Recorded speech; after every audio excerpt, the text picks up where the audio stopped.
Well, good morning. How are you? Can you guys give me an audio check, please? Make sure everybody can hear me.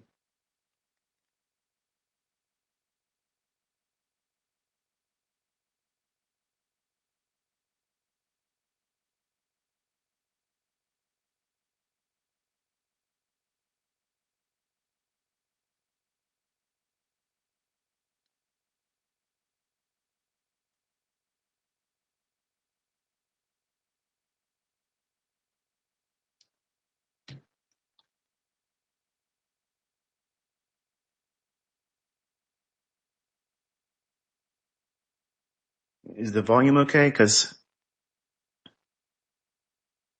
I'm not sure if you guys. Okay, I'm starting to see some of you. All right. Awesome, awesome, awesome. All right. So, anyway, hope you're all doing well. If you're in the States, been affected by the storm, we got about 6 inches or so right now. 6 inches of light powder. So we'll see what we get in terms of total accumulation.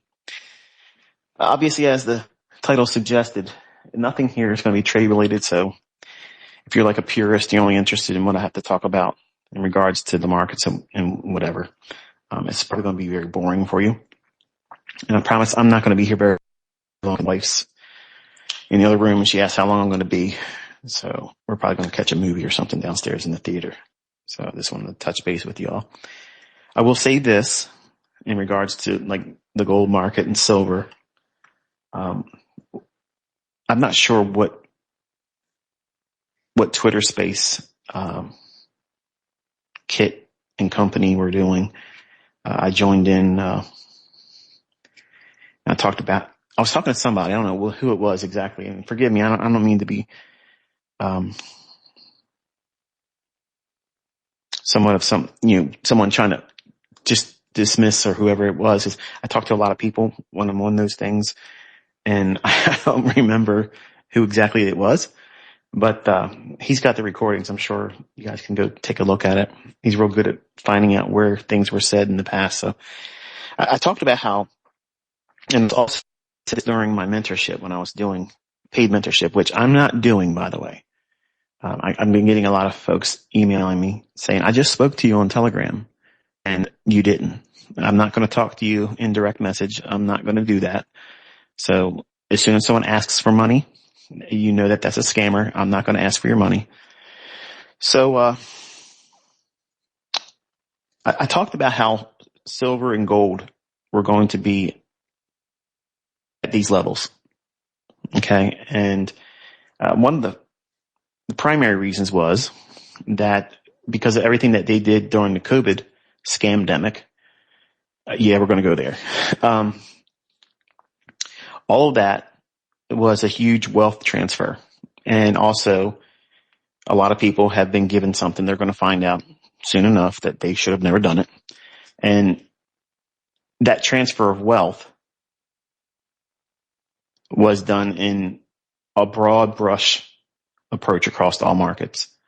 And fundamentally, silver has been suppressed for decades. Like it should be way higher than it is right now. And gold should be as well. But if you go back and look at March 2020, that was a significant opportunity for everyone to be a participant in that. And my mentorship students will tell you, all those that were in every user group where I spoke to them and told them this is what was going to go up. These markets are reflecting not only the fundamental drivers, like the batteries that's going into cell phones, things that are large commercial uses of silver. That's what's being implemented here. I kind of talked about that years ago, and now everybody's jumping on board because it's obvious, because they look at the chart and they want to go back in time and look at what were things being discussed back then, and they can now, but it's not useful to anyone now that we're at these levels. So I tweeted the other day. I said, if anyone doesn't take some measure of profit, here, it would be uncivilized because it's had a parabolic run. I don't suspect that it's done because the underlying fundamental drivers behind why silver and gold are up hasn't changed, and they're not likely to change in the near future. So we have huge wars, on the horizon. We have a currency war where the BRICS nations are trying to unseat the dollar index or the greenback rather, the dollar, off of the global reserve status. And their pursuit is to have a gold-backed currency, which, I've always said, all we have to do is go back to that, and no one's doing anything. No one's going to defeat the dollar if they do that. The problem with that is, them, quote unquote them, they like to have imaginary money. Okay, imaginary money where they can just keep creating and printing more of it, print more of it, print more of it. It's an imaginary commodity. They can produce as much as they want, write off, as many dollar bills as they want, and they'll still charge us taxes. So if they can print as much money as they want to, why do we get charged taxes? It's for control. So the idea of silver being topped here or gold topping at 5,000, can we have a measurable retracement that's technically sound in both of those markets? Sure, absolutely. I would not in any way, shape, or form try to predict the top or market. I went on the record with Bitcoin, and I know a lot of you like to have fun with me and rib me, and I rib all you back there in the crypto markets. But my students will tell you that I've called every major run in Bitcoin, up and down. Ultimately, yes, I have not changed my mind. It will ultimately go to zero. Okay, it will go to zero once you find out what's eventually going to materialize. No one will want it. Okay, I'll just say that. Okay, and there's better moves and better markets than that. And I think it's seen its best days. And I said that the highest it would go is 126, 127. That's 127,000, by the way. And you look at your charts and you see that. Go out there and fact check me. Ask my students to see if I said that or not. Okay? Because these are things that I said behind a paywall, and some things I talked in public, but this I know for certain I said. And I don't think that silver's done. I don't think that gold's done. But I do believe that we're going to see a banking crisis, because not only is there one bank that now is being talked about where they are holding a heavy short position, and the Fed had to come in overnight and bail them out. They had a margin call that they didn't answer, and that's problematic. So I got about $25,000 in that bank that I intend to take out this coming week. So that way I'm not exposed to anything that may come as a result of them. And I'm talking about JP Morgan Chase. They're the bank that individuals now are now starting to whisper and talk about how, are they in trouble financially? Are they? So if the common people are talking about it, when I say common, I mean, just like when I look at YouTubers that are quote unquote mentors, traders, influencers, all the people that have a following. I love watching them because I want to tap into their audience. And I'm thankful that they have their little chat window open, because I could care less what they're talking about, because 99% of the time what they're talking about, the market is absolutely diametrically opposed to me. And I'm right about where the market's going to go, and they're out there losing money. So I'm not interested in their technical analysis. I'm interested in the following that they have, their audience. And whenever they are highly opinionated, when they're really, I know you're probably thinking, wait a minute, this said not trade related, and all you're doing is talking about the markets. You must be new around here. The idea of having a high opinionated chat forum where people are free to say whatever they want to say. Now, granted, obviously, there's a lot of people out there that believe their singular voice going out there and saying, yeah, Bitcoin's going to go this, or XRP is going to do this, that, and the other thing, or some other market that they hope they can get somebody to, push behind them and kind of like talk it up, if you will.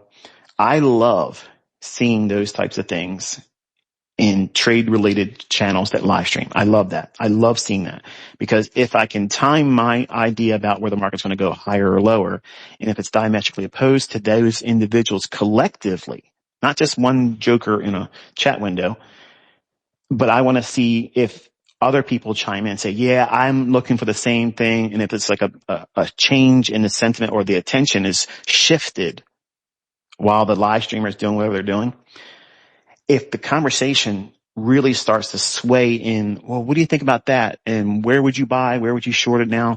As soon as I start seeing those things, and if I'm diametrically opposed to that, I got about a 99.9% likelihood that I'm going to be right on my next trade.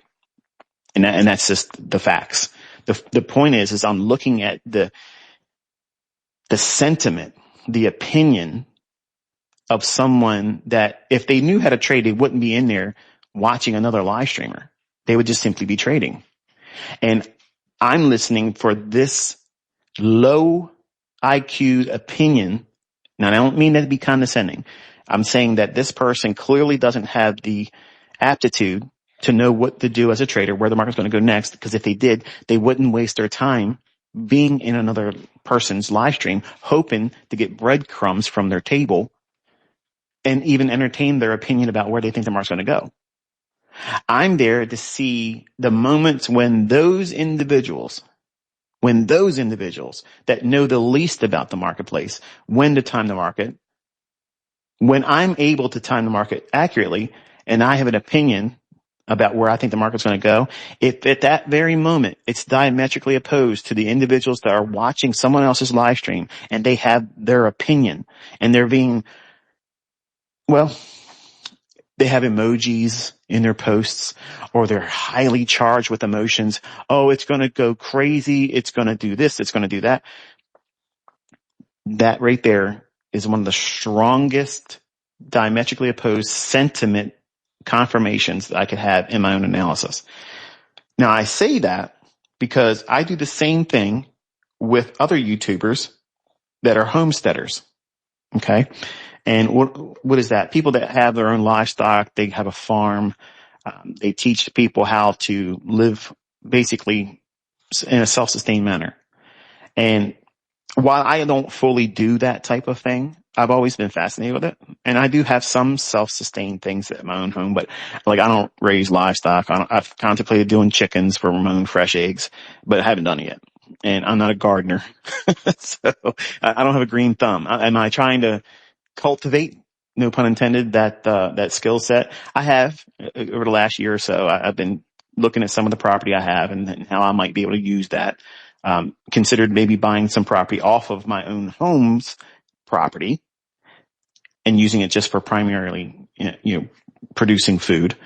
But it's still a work in progress and I'm not in a rush to do that, but I'm interested in it. So what I say is those individuals that have a comment section or if they have live streams, they will have people come in and they will leave comments about what they think also. And I'm listening.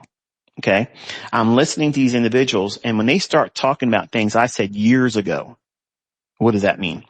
How we're going to see global unrest. We're going to see wars. We're going to see Russia take on Ukraine. We're going to see China, which is eventually going to cross that line and go into Taiwan. If you haven't really been paying attention, the United States is giving all of the perfect setups for China to do that. And what's going on is we're messing with Greenland. We're messing with South America. We're talking about Canada.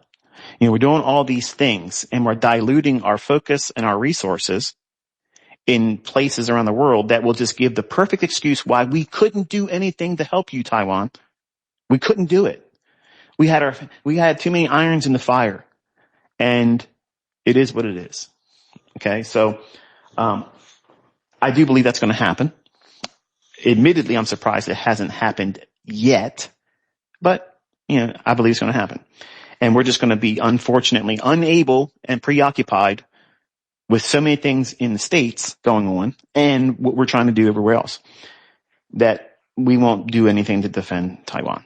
And Taiwan will be overtaken much in the same vein that Russia's doing with Ukraine. And honestly, it's all part of this whole theater, this whole thing that's going on. You ever look at the news? I don't watch the news. I kind of like look at what's going on around the world, and then I can tell you what the headlines are going to be. And I've been doing it for years. And it's not to say that I'm some kind of Nostradamus or, some prophet or anything like that. I'm just aware. I'm paying attention. And a lot of you that are investors or traders or would-be traders and trying to learn how to do this, you might listen to things like this conversation and think, this has nothing to do with anything. This is boring. Like this. But if you don't think about these things, it's going to be these very things that's going to wipe your account out, because you won't know the cause and effect of all of these things converging to create a perfect storm where the markets will just basically just crush you. There'll be moves one directional and it's over. Like your account's gone and it's done. And I believe that when individuals in these homesteaders comments are finally talking about the things I've talked about, then either we're going to see the next level of authoritarianism, or something new is going to start becoming the developing focus to keep people talking and distracted and not diverged, but divided. So there's a few homesteaders I like listening to. I like them as a personality, and a lot of them are self-professing Christians, and I kind of gravitate to those types of people too. Even though they don't believe the Bible teaches, many of them, it's like the Southern Bible Belt believers. And if you're listening, don't be offended by that, but it just seems like a lot of those folks down there, they think that Charles Nelson Darby invented the rapture, and they don't believe that people should be baptized, and they think that, all you gotta do is say, I believe in you, Jesus, and they go to heaven. And none of that's scriptural. Like, none of that is. But they're very dogmatic. And I entertain myself by going to war with them in debates in my, little substandard little, YouTube channel that I talk to people with. I use that channel to talk to people in gun channels, homesteading channels. I never use it really to talk in trading. I just talk as ICT because I like the pop that it brings. But the idea of listening to less informed people that are highly energetic about what their opinions are, and they feel like they're on the high ground. And I like listening to people like that, both in the trading universe and the common laity of the average 9 to 5 type person, which will congregate in these homesteader channels. They're down to earth folks. They're just, plain Jane like anybody else. They put their pants on just like anybody else. They're not trying to be mental giants, but what they believe in wholeheartedly. And they don't bite their tongue when they have an opinion. They say what they want to say, and they mean what they say. And that's what I'm looking to tap into. So when I see things like, oh, well, we're probably going to have some problems with the elections. Well, these are all things I said before. I said that these things were going to lead to martial law. And I started seeing it when Obama was in his first term. And then his second term, it started getting heated up. And then he started changing, he started going after the smelters that, he wasn't going after the guns. He was eventually targeting the people that makes the ammunition. So you can have all the guns in the world, but if you don't have ammunition, what good is it? A lot of people don't know how to make their own rounds. They can't, recase anything. They just don't know that. They don't have that skill. So that had me alarmed, and I started buying firearms because of that. And that idea of paying attention to that stuff, because I was never really political. I never really cared about, I have never voted, because I believe firmly that, if it mattered, we wouldn't be allowed to do it. And I know some of you are very staunch critics of that perspective, and you'll probably want to come at me for that. And you're welcome to your opinion, but you're not going to sway me on it. Like, here's the way I look at it. Okay. Of anybody that has the freedom to be able to complain about everything. I do, because I wasn't screwed over by anybody that I voted for, and I didn't get screwed over by the person I didn't vote for. So I'm unbiased. See, I'm not on the teams. I'm part of that Hegelian dialect. I don't care, because I know they're on both sides. Our last real president was Ronald Reagan. And you can believe what you want to believe. I don't care. But the bottom line is, I've never had a desire to go out there and register as a voter and vote, because I've always felt, just like the face of communism himself, they don't care about elections. They just care about who counts the votes. And we're never going to have, ever, it's never going to have a outcome that's organic and not adulterated. It's going to be messed up all the time, because all these oligarchs, all these people out there that are unelected, they are subservient to the masters. And those individuals are Luciferian. They are the ones that run everything. They are the owners of the algo. They're the ones that do all the things that make things go. They're the individuals that tell the people, the World Economic Forum and the NWO, what to promote and push. They're employees of these quote unquote lords. Okay. And that is what makes this whole world go round. So I'm not of the opinion that, we're ever going to be able to vote rid of these types of things, but to lose your mind over it, to go on the streets, and create a situation where you eventually get harmed, or you cause someone else's harm because your energized opinion, that's exactly what they want you to do. That's what they want you to do. When you, as a class of society, when they know that you're looking for a hero, they're going to supply that hero for you. That's what Trump was in 2016. That's what I said on my social media accounts then. I said, I'm looking forward to seeing the election, because I want to see if Donald Trump can be elected. And because he's nothing like this politician, I want to see if that's being in there. Now, a lot of people were like, there ain't no way he's going to be elected. There's no way he could possibly win. And that made it further likely, in my opinion, that it was going to happen. So much so that I came out and said, he's going to win. Like, he's going to win. I did not vote for him. I have never, my hand to God, I've never voted. My wife has never voted. We've never done these things. And we're not quote unquote Republican. We're not quote unquote Democrat. We're not independent. We have a lot of conservative views. We don't believe in abortion. We believe there's two genders. We believe that a marriage is a man and a woman. We believe that, that institute of marriage is what it is. You can have whatever deviant lifestyle you want to have, because it's your right and freedom to do so. But I don't believe it should be forced down people's necks, and it shouldn't be forced on children, because it's deviant. It's not normal. And if you have a problem with that, I don't care. Okay. But that's my view. So you might say, well, that you're one of those Republican conservatives, whatever. Well, whatever you want to call me, it doesn't change the fact that this is what I stand on. This is what my family values are. And if you were to ask me what my views were on homosexuality, lesbianism, queer, LGBTQ, I think that they're mentally ill and they need to have help.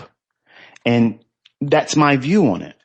But I don't go to the ballot box and try to shove that perspective on everybody else, because I honestly don't believe that that's going to work. It doesn't work.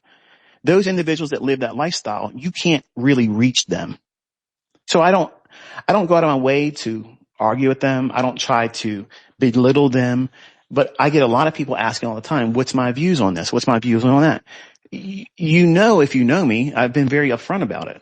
And I've said it here again, where if you like me because I'm a mentor to trading, but now you're offended because you live a queer lifestyle or something like that, and now you want to hate me or want to come at, whatever. That's not going to bother me. And I don't say it to cause that kind of riff, but when I do things like this, when I come out and I respond to someone or I post something that come out of nowhere, it's because all of a sudden there's this big movement or wave of people coming to me in my comment section. Like somewhere somebody's talking about it. And it's gotten to a point where everybody's like, well, this is what he would say, or this is what his views are. And then they argue about it. So they're like, what do you think about this? And I let it brew for a little while until it's so much so when I'm going through the comments of my videos, it's like every other comment, it's around that general theme. So then I'll come out and I'll do a blanket statement and here's what it is. So my point in saying all this is that you're seeing them getting ultimately what they want. Them is individuals that are running everything, not just in the United States, but in every country. Look what's going on over in the UK. I facetiously made a post and I said to my UK friends and pupils, tell me what your thoughts are about getting jailed for anything that you might say that would be contradictory to what the thought police over there in the UK would have you live under. Because that's what you're under now. You have the thought police. You don't have freedom of speech.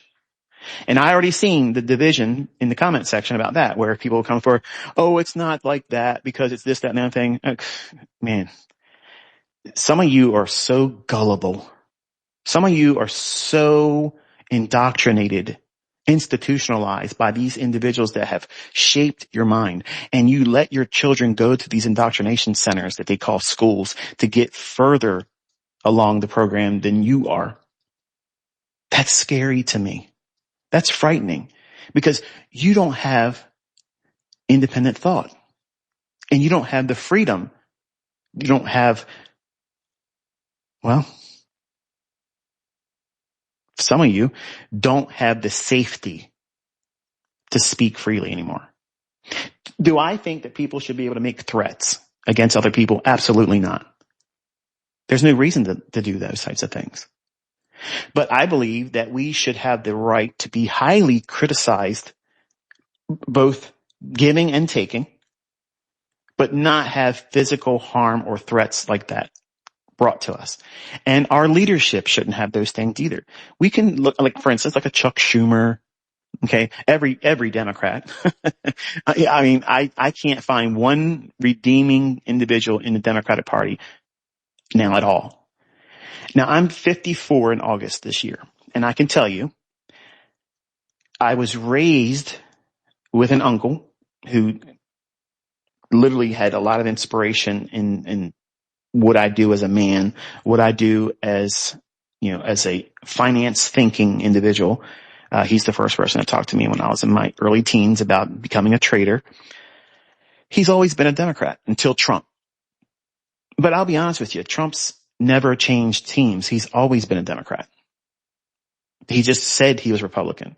And the things that he came out and did in 2016, his term then, was just basically getting in the position as a breaker.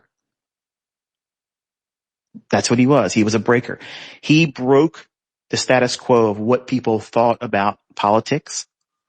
He was using his influence as someone in the reality TV type thing. And his name was obviously, synonymous with money, regardless of what people think, oh, he put this company into bankruptcy and he did that. Folks, listen, when companies no longer are profitable, you allow them to go into bankruptcy. It doesn't mean that you went bankrupt, but that's the level of lunacy and financial illiteracy that most people in the United States illustrate by having that same mindset. The guy's worth billions of dollars, okay, but yet they think he's broke. He's part of this whole thing. He's part of it. That's what I wanted to see in 2016. I wanted to see how he conducted himself, what decisions he made, and how his interactions with the public and the average person would culminate into results that either improve the overall efficiency as our country, because our country's it's a business. Regardless of how you want to look at it, it is a business. And someone that understands business, they're going to be more equipped to be able to do that. And when they do that and they run our country like a business, it's efficiently ran, the markets will run efficiently because it creates commerce, it creates business, it creates trade, it comes with revenue and income. And everybody can find opportunity very, very easy. Now contrast that, his first term, even though lunacy was all over the place, okay, riots were all part of that first term. And then when the Biden regime came in, because they stole the election, and I dare any of you to say it didn't happen because they literally are finding proof of it every single day now. The point is this. Where were the riots? None. So we're back into, here's Trump.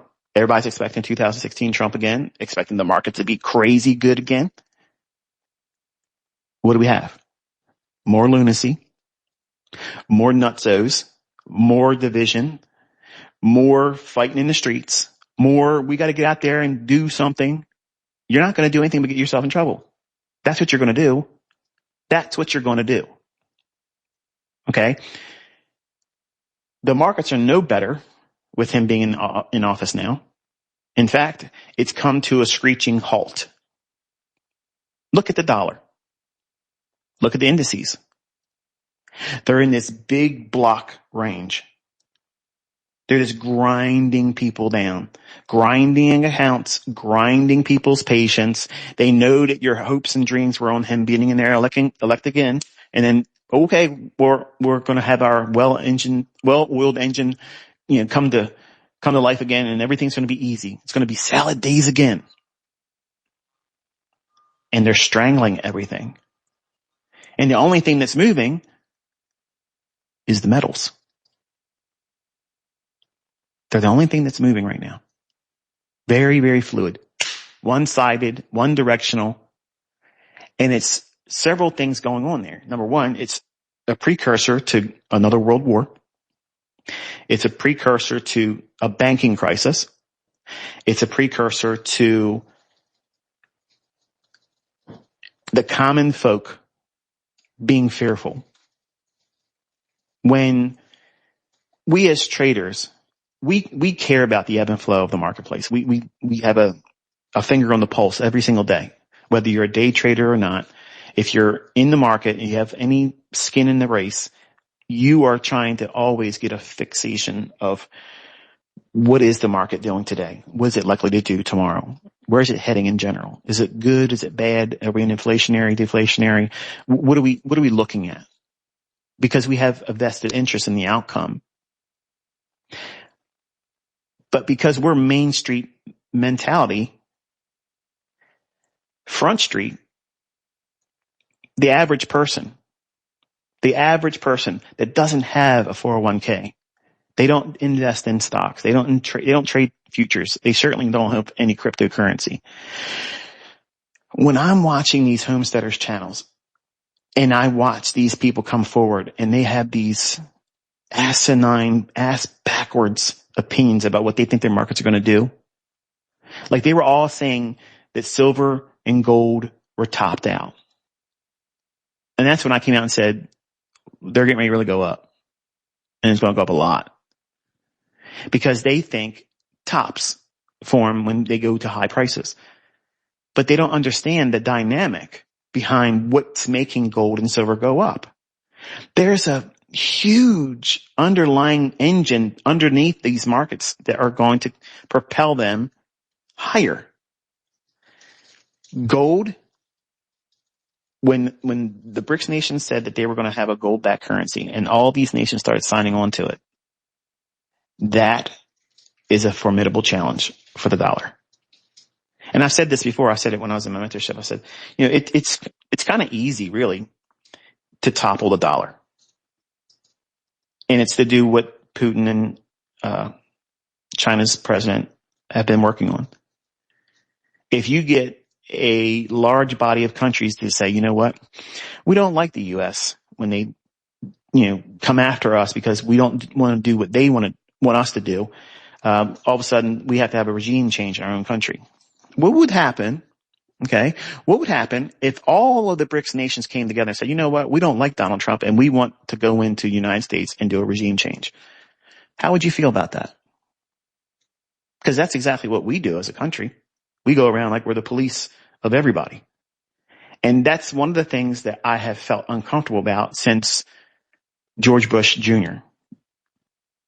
That whole shift in September 11th, 2001. That's when the whole change in narrative started on that day. Now, one can argue and say, well, there was things before that when JFK got knocked off and when this and that and the other thing. Yeah, but it really became obvious in September 11th.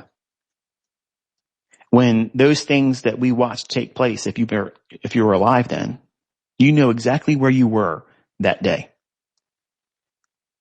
You knew it. Something was wrong. Something really, really bad was going on. And I wanted my entire family immediately home. I knew in the pit of my stomach that things were definitely wrong. I watched that second plane hit the building live. I came home and saw the first plane hit it. And I was thinking to myself, well, it must have been one of those small planes. Somebody just, unfortunately, had an accident and maybe had a medical emergency in flight and it hit the building. But then when I watched that second plane hit it, that was weird. That was like what am I looking at? Because at first I thought it was a kind of like a commercial for a movie. And then when I turned the volume up, because I just dropped Cody off at school, and I was sitting with a guy named George Lutz, who I was teaching how to trade. And the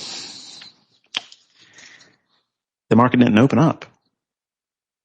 And I remember telling him, because we were talking through internet relay chat at the time, I told him, I said, listen, obviously I don't know what to tell you today, but I have things I have to take care of. Like I have to get my family safe, and that's where my mind's at right now. I'm stuck in a trade in SPOOs. The market's not opening, and I got things to do. I can't talk to you. And that's when my anxiety really ramped up. And I was a victim to the news. I was a victim to all that stuff. And they would have every day this terror threat assessment, code red, code orange, code yellow, and every other day they would say, oh, the threat level's raised up. And they were basically selling pharmaceuticals. You can go back and look at the pharmaceutical industry and see the sales of all of these anxiety medications, depression medications. All of them go straight up parabolic from September 11, 2001. So what they were doing was they were cultivating this perfect test tube environment where individuals were placed under great deals of stress. So not only were we going over there and stealing oil, we're over there doing all those things, but we're also victimizing our own citizens through abuse, mental abuse,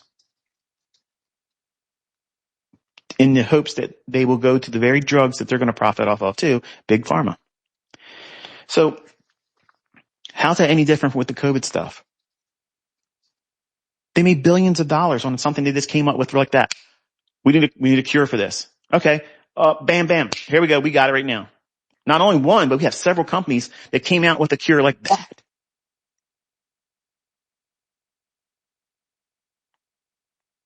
But yet none of them have a cancer cure.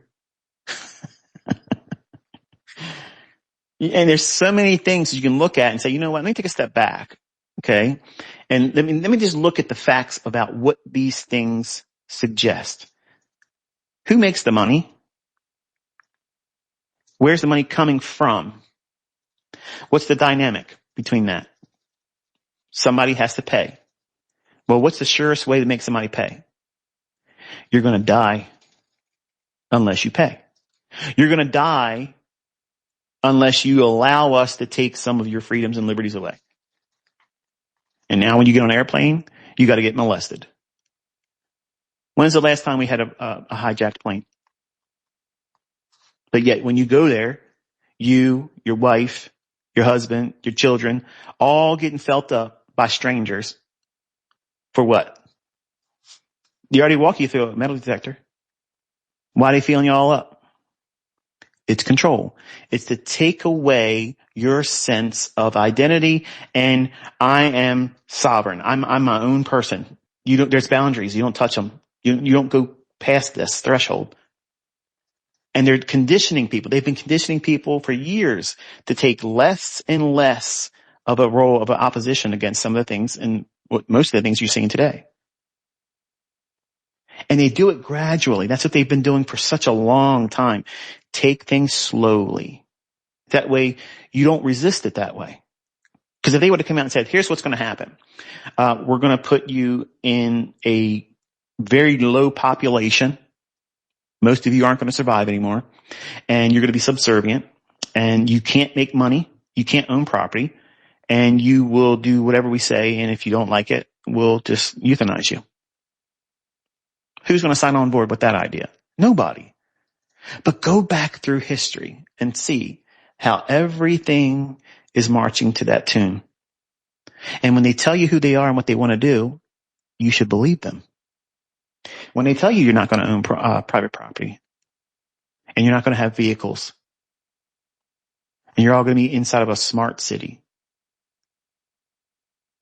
that sounds like the Fifth Element. Everybody's in their little cubicles, their little hamster boxes, and you don't own it. You rent it. And if you want to travel, everybody does mass transit and everything's going to be within a 15-minute distance. And if you don't follow the rules, you get punished. You're going to have a social credit score, all these things, universal basic income. They've destroyed the whole idea of college. I'm convinced that when I was going through it, that was the last years where it was really meaningful. Because now what comes out of colleges is a mess. You're in debt up to your eyeballs and you don't have any real job skill. And now they're coming out and telling you what they're really aiming to do, where AI is going to do 90% of the things that people think that their career is going to allow them to do. I saw a comment. Unless someone's going to college for medicine, they're stupid. Well, I'm not sure where you're getting your information from, but they're literally trying to push the idea that AI is going to be the best physician. So when you go in and a clerk takes your symptoms, AI is going to say, well, here's the treatment procedure. This is the medication that you need to take. This is the dosage. So they don't have to pay these high salaries to physicians anymore. AI is going to do it. And they trained you to accept that type of thing by having this online medical website. That's the worst thing they ever did. That was the worst thing you ever did. Because now, if you weren't a hypochondriac, you are now. I'm having this weird sensation in my left arm. Because the last time I heard someone talk about sensations in the left arm, it's heart attack or stroke. Let me go in here and see what this website says. Well, if you're having tingling in your left arm, dizziness, feeling nauseous, pressure in your solar plexus and chest, you should probably seek medical attention because you're probably having a heart attack or early stages of it. How about you probably have tennis elbow and you're stressing, so you're keeping yourself tense, and lactic acid's building up in your muscles, and you've scared yourself by hyperventilation. You blew off your CO2, and now you're feeling the effects of adrenaline but not doing anything because you're scared, and now cortisol is racing through your bloodstream, destroying your blood vessels. That body symptom is going to have all those same things. Do you still feel that once you calm yourself down and slow your breathing 10 minutes later? If you do, then you should go to a medical physician. But if it goes away, 99.9% of the time, that's anxiety. I went through all of those things. And for the people that are sitting there shaking their head saying, this guy's going on about nothing. That's because you are a pothead You don't have any real responsibilities. You don't have any dependents. You probably live in your mother's basement still. You haven't finished school and you think you know everything, but you know nothing. So you haven't really been tested in the world. So you don't have any stresses in the world. But when people have real responsibilities and they put ridiculous levels of Olympic feats of success goals over top of themselves because they look at people on the internet and they think, I can't live up to that unless I do this, this, this, and this. You just fell victim to it. Social media has not been introduced to help us live together well. It's been created to cause division, unhealthy competition. It's literally to keep up with the Joneses. That's the expression in the United States. If you're outside the States, you probably won't get that expression. But for everyone in the United States, we all understand what that means. When you're looking at your neighbor, you're looking at the person down the street or the people in the world that are doing very well, like celebrities and athletes. How are they buying cars and homes and how are they dressing? You know, most of the things that they do is contractual. Like when they go to these award ceremonies, you think they paid for that dress or that suit they're wearing? No, they're paid to do that. They're walking billboards, but you're a sucker. You look at this and say, wow, I want to go out there and buy myself a Rolex watch. And let me tell you something, Rolex is trash. Okay. It's trash. They're overpriced garbage. You want a real watch? Patek Philippe. That's a watch. And that's still it's too much money. Okay. But that's a real watch.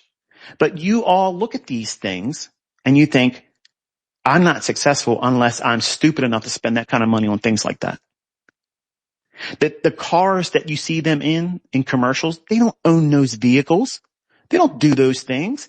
Most of the time, they have a grocery getter car. Why? Because their financial advisors are telling them, park your money in interest-bearing accounts, fixed income, real estate, and don't waste your money on stupid things.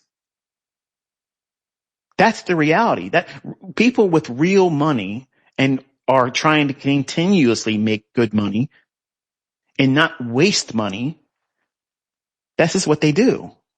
Now, I'm not saying that people that don't have a business that use that measure because it works, it sells. And I believe that I would be even greater in terms of, a larger person in trading in terms of an influencer, guru, furu, whatever you want to call me. If I would have showed everything that I can afford, I would have been much more well known. But I never wanted to do that. Even at the height, I don't do those things because it communicates the wrong message. I don't want you focusing on those things because those things, which I was doing the same thing when I was younger, I was interested in all that stuff. I chased all that. I was keeping up with the Joneses. If someone bought this car, that car, they want to live in this type of neighborhood, this house, I was telling them, I'm going to do even better than that. I'm going to do this better. I'm going to have a car that's faster than that. I'm going to buy more cars than you. I'm going to do this, that, and the other thing. I'm going to buy the most expensive shoes, the most expensive watches, and real estate where the common folk would be happy to live in just any old house if they said they liked that person's celebrity house. In my mind, I'm thinking, I'm going to buy something bigger and better than that. That's a trap. That's the problem. And when you look at where we are as a society, not just in the United States, but globally, we're past that threshold of money, wealth, and status. Now we're at the point where we're fighting each other and our day begins with who can we war against with next and new today? How can we conquer more for our team? And where do they go? Right on social media. They recruit. They want to get people thinking like them. And then come out in the streets. That's stupidity. You're literally giving them what they want. Not the nincompoops that are out there in the streets being stupid and causing a ruckus. The people that pay them. You think all those people up there in Minnesota are up there because they love their position on everything? No.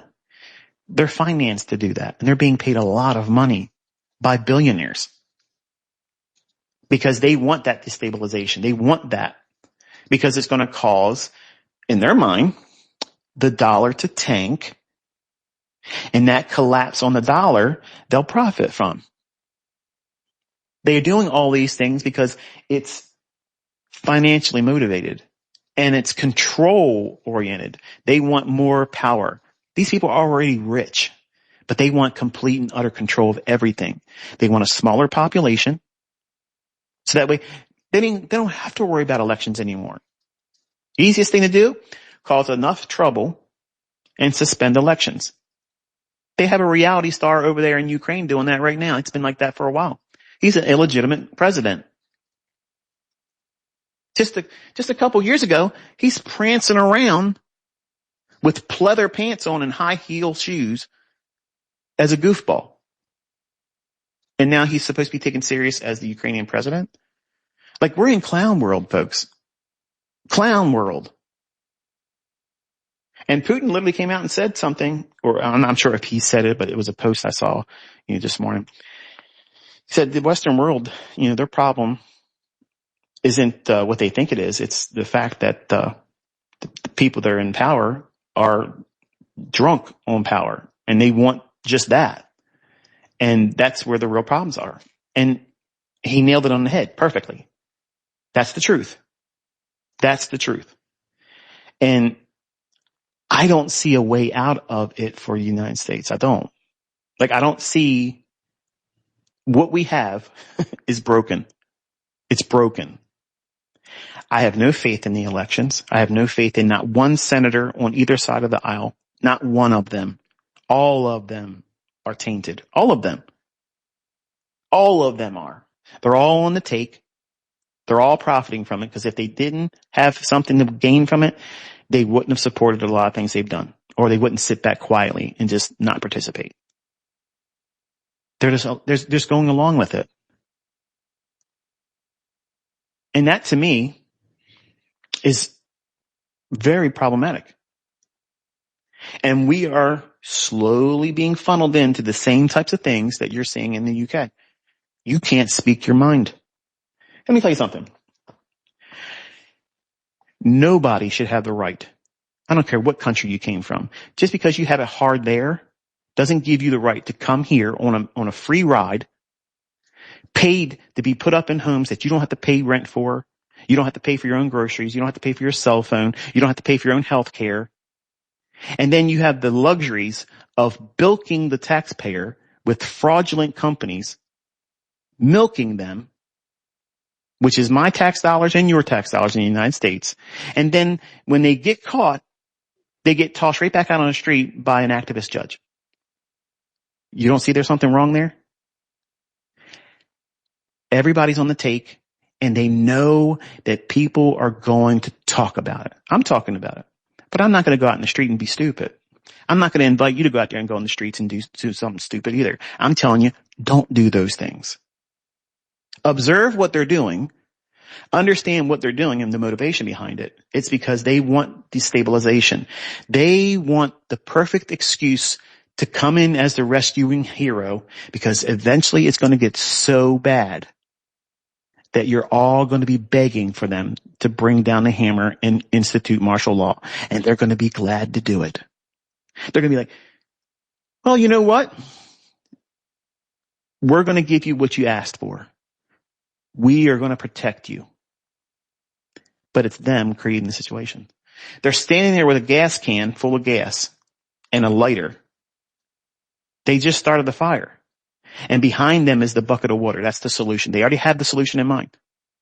But they're creating the problem to bring the solution they already have in mind, which is their outcome, and it favors them, which is more control, less freedoms and liberties for us.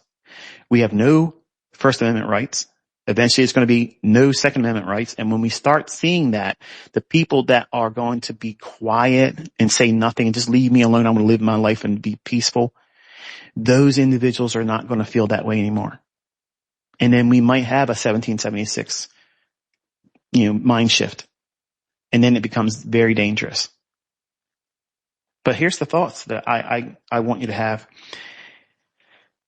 There's no way of voting that out. How are you going to vote it? What are you seeing? Honestly, I'm going to be blunt. I know some of you are just diehard Trumpers, and the guy could literally do anything he wants, and you're just going to love him for it. Okay, because you're a team player. You bought the franchise. Okay, you're just like the Ravens here. I don't watch football. I can't stand it. I can't stand it. Now, that's not entirely true. I watched a couple college games, and I felt more involved in watching the college players' games than the NFL. I think the NFL is like the WWE. It's scripted. There's so much money behind it. And if you had to have that many referees, I was going to call them umpires. That tells you I don't know anything about football. But if you have to have that many referees, that means you have a lot of influence on the outcome of the game. So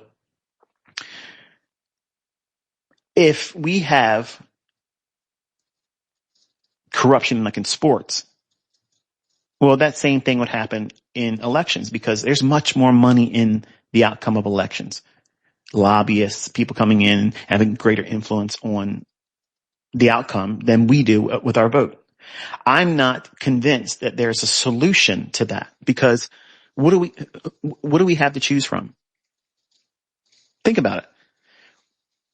We got a president right now that is literally saying he's going to take Greenland, which is a NATO country, and it's already a partner in the past with us. We had 17 military bases on this country, and they were glad to let us do it. And if we needed to put more of them on there, I'm certain they'd be like, okay, no problem. It's done. It's handled. So why is it that we have to take them over? We got to take their country from them.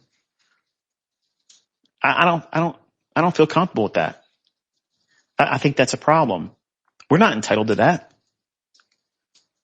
Like, why is it that the United States does this to countries that really can't fight back? Sure, we went down to Venezuela. We removed the guy.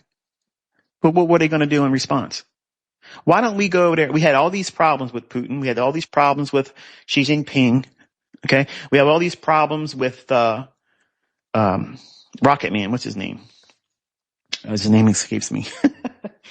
North Korea guy. I can't, Kim Jong-un, or I think it's what his name is. Something like that. You know, why didn't we go over there and stir up the nest over there? Because Big Brother China will get involved. So I think we are like a paper tiger. We only do the things that we're going to do to countries that we know they can do nothing back.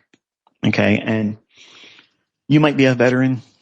You know, you might be someone that's served in the country, something I have not done.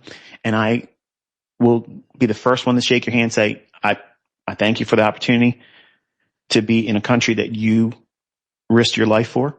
And I came from a family that had every branch of government. And my grandfather, when I was younger, I was going to be a Navy man. And he told me straight up, he saw it during his lifetime. He told me, Michael, don't do it. The country's not the same country I went to war for. Don't do it. I didn't understand it. I didn't understand what he meant by that. But he was like my dad. So if he was going to tell me that, I believed him. On face value, I gave him the authority in my life as a father figure. And when he told me these things, I said, well, he wouldn't tell me anything that wasn't for my best interest in mind. And he didn't go into detail, but he was in World War II. He was out there on a battleship. He watched the kamikazes literally coming down. He could see their faces screaming before they hit the deck and blew up. He saw that. And he saw his friends scared to death. And he thought he was going to die many times. And here's that man, big burly man that everybody in the neighborhood knew about. If he was in the bar and you got somebody new in town, they would come in there and want to stir up some trouble and run their mouth. He'd stand up and tell them, shut your mouth or I'm going to put your ass on the floor. And if they didn't know who he was, they stood up and then they got knocked down. They knew not to mess with Floyd. Don't do it.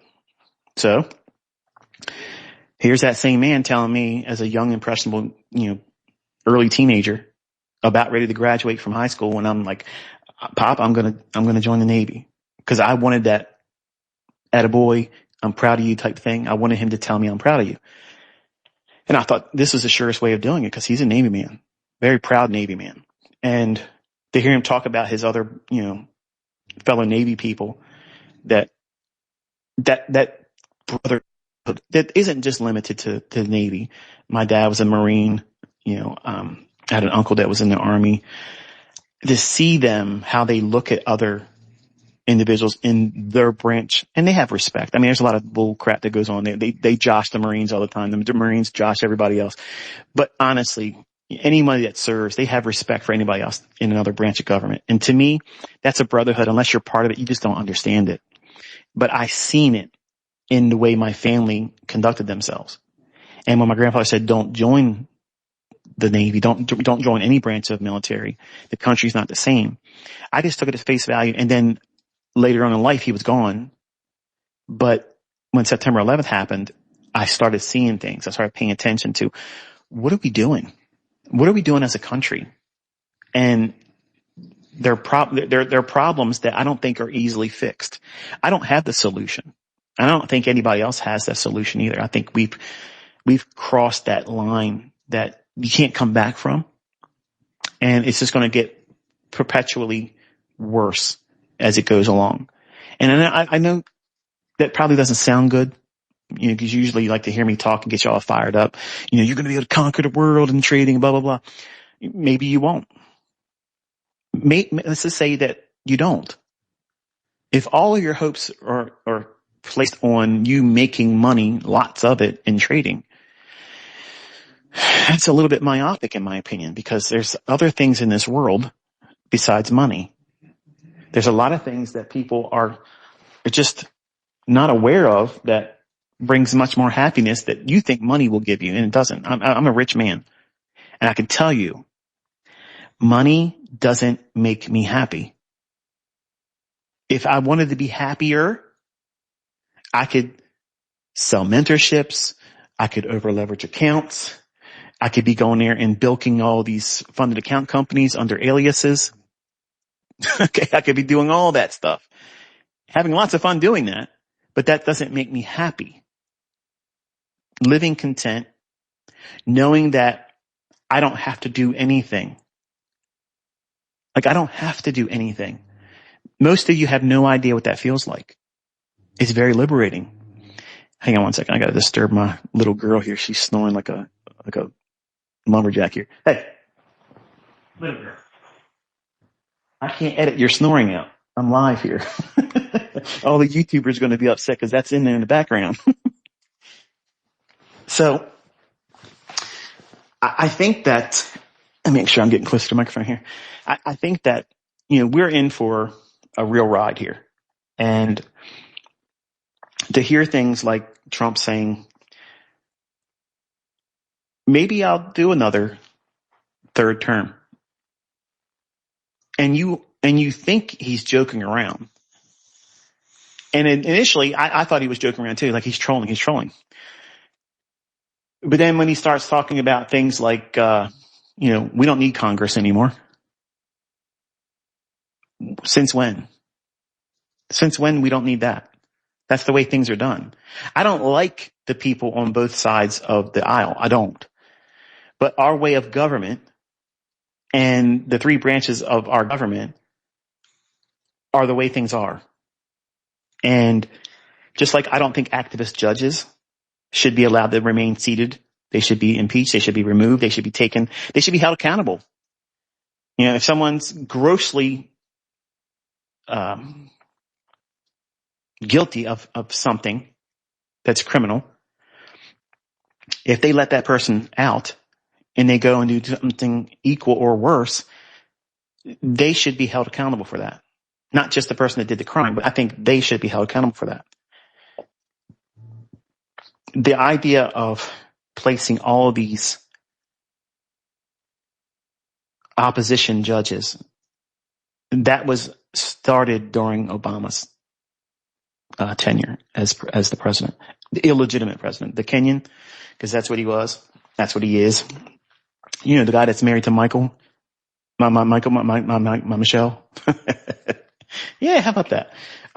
He put all that stuff out there, and you've seen how effective it was in causing the excuse why certain things couldn't get done that everybody was hopeful for in Trump's first term.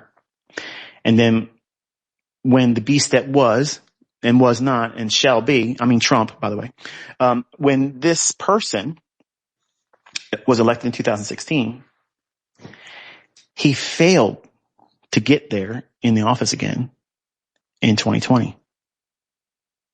But then he made his way back in there. So now everybody was expecting what? The same thing, just a sequel, but more of it. What do you have? Where's all the no more wars? I don't see that. I hear about new wars happening all the time. We're literally going in there in other people's countries and taking over their country. When is it legal for a president to go into another country and say, okay, I'm going to take your oil and it's going to be better for your people that I'm taking your oil and I'm taking the money and I'm putting it in an account, offshore account in my name only, and I'm going to oversee what we're going to do with the money. Does that sound kosher to you? Like, I'm going to be honest with you. That's kind of weird. Like, it feels like I woke up in another dimension where there's no sense at all. Like, we're in Looneyville here. In no timeline ever has that ever been something that would be viewed as, oh yeah, that's only up and up and legal. It doesn't make any sense to me. And people are just walking around that are supporting Trump. They just think it's okay. And I think they have been beaten into submission to whatever that man says is the truth. Whatever that man wants to do, it's okay and justified. And any president, male or female, regardless of the background, whatever side of the aisle they're on, they have to be reined in. They have to have some capacity of control over top of them. They just can't do whatever they want to do. That's lawlessness. That's lawlessness. And if the person that's in charge is conducting themselves in a lawless manner, what message is being conveyed to the citizens of the country? The law doesn't apply to them. So if it doesn't apply to the highest person in our country in terms of commander-in-chief, if they're not subject to the law, then what are the people, the citizenry, going to think about themselves? That they are not underneath the law either. And then you get what's going on in the streets now. Lawlessness. And now they created this whole business of here's the ice baby coming out there. And they're going to stop all these Somalians coming into the country. Are people being arrested? No doubt people are getting arrested. I'm not convinced that that's what they're there for. I'm convinced that they want to create the problems that you're seeing now. Because it's wintertime, folks. The crowds aren't that big right now because it's cold. It takes a lot of money to pay for those people to be there. But when the weather breaks in the springtime, going in the summer, it's game on. All the nutsos are going to come out. All the hardliners are going to come out. All the anti-Trumpers, all the Trump supporters, everybody's going to come out there. And then things are going to exchange from both sides. And it's going to be allowed to happen for a little bit of time. And then when all that stuff kicks off and the average person realizes how unsafe it is to go out in public anymore, just to go to the grocery store, you run the risk of getting yanked out and pulled out of your car and jumped because they think you are a ICE supporter or a Trump supporter or you're an anti-Trump supporter, like whatever team that you think you're on. I'm going to be honest with you. I don't care what side of the aisle you're on, what you believe. If you stand in front of my car and you think that you're going to do anything with anybody in my family in that car, you think that you're going to do that?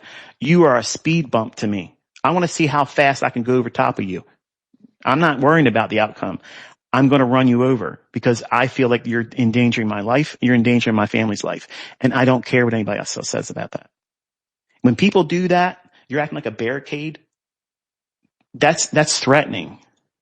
And I feel like I can handle myself. Certainly I could handle myself when I was a younger man. Even then in my prime, I would still do the same thing. Because if you're outnumbered, it doesn't matter what you think you can do, how you can throw your hands, or how many brass friends you have on your hip. You can't take care of all of them if they're trying to yank you out of the car. I was a younger man, and when Rodney King got beat up and abused by the police back then, and they were doing the trials and whatnot, I was downtown in Baltimore City. And I got to tell you, I was the only white guy in the area, and I had bags of money coming out of vending machines in my hands inside of a milk crate. I just serviced the machines I was in. And I literally was scared to death of what was going to happen. I tried my best to get through that part of town as fast as I could. And it wasn't very long where things were on fire. They were smashing things up. People were getting yanked out of their cars, stomped on. Man, I was going up northbound on 83. I was so thankful just to be out of there and heading back to Owings Mills, Maryland to drop my truck off, let my boss at the time take the money and cash it out. And then I wanted to go home because I was thinking to myself, it's going to get wild. It was wild everywhere. People were fed up. They were just, they're getting to the point where they're going to pop off. So one man got stomped on, and a lot of the country's states had civil unrest because of that. Maxine Waters literally was jumping up and down cheerleading when a trucker got yanked out of his truck and smashed in the head with a brick. The same woman that said, get in their faces. Don't let them feel safe in the public. That's what we have as leadership. That's what we have. So we're being led by leadership that are corrupt, because she hasn't changed. She's no better than she was when she was a teenager. She's just richer for it. She does the bidding of her overlords. And I'm convinced that both sides of the aisle does the same thing. How else do these same people always get elected? Like, there's nothing to choose from. Where's the fresh blood that's going to come into the country and be good leadership? Because that's what's needed. All these old people that have been sitting around on the tit of lobbyist money, where they get they cause the outcome of these elections. They get what they want. You don't get what you need. You don't get it easier. You don't have low interest rate lending that's within reason, an economy that has a very healthy job market where people are coming in, and it's not just one or two segments of the marketplace, where everybody has a livable wage because we're not getting screwed. Think about it. Not one of these people ever can do anything to make things better, but they keep getting richer, and you keep losing liberties, freedoms, and the noose around your neck is getting tighter and tighter and tighter. And the only thing that changes is the animosity you have for your neighbor, because you think it's their fault that they voted these people in, and they're not voting them in. These people are getting in because they're rigging the elections, but they're telling you it's those people that voted for them. So what is it going to do? It's going to cause you to hate that person with the blue hair, the nose rings, the people that have the t-shirts that have Make America Great and hats. It's this team mentality. And they take football mentality. They want to take the Pittsburgh Steelers. I gotta make sure I gotta check myself. Is it Pittsburgh Steelers? Pennsylvania Steelers or Pittsburgh Steelers? One of the two. Okay, you know what I'm talking about. And the Baltimore Ravens, they're rivals. Okay. I've watched these guys have fist fights over games. Like they're sleeping with these players and their boyfriend and girlfriend with them. Like you can't do that to my man. Like these are grown ass men and they're literally going to war, throwing hands, sometimes pulling out weapons because of a game with an inflated pigskin. And they're running around with tights on, football helmets, and stuff that just doesn't have an outcome that means anything to me. They take that mindset and they place it into politics. And they make it a war of identity. You either identify with my side or you're the opposition. And that's not what our founding fathers had in mind. And I'm convinced that, we're living in a time where you can clearly see that they're not following the Constitution anymore. And it's been slowly being unveiled, if you will, that it's no longer the law of the land. So what is?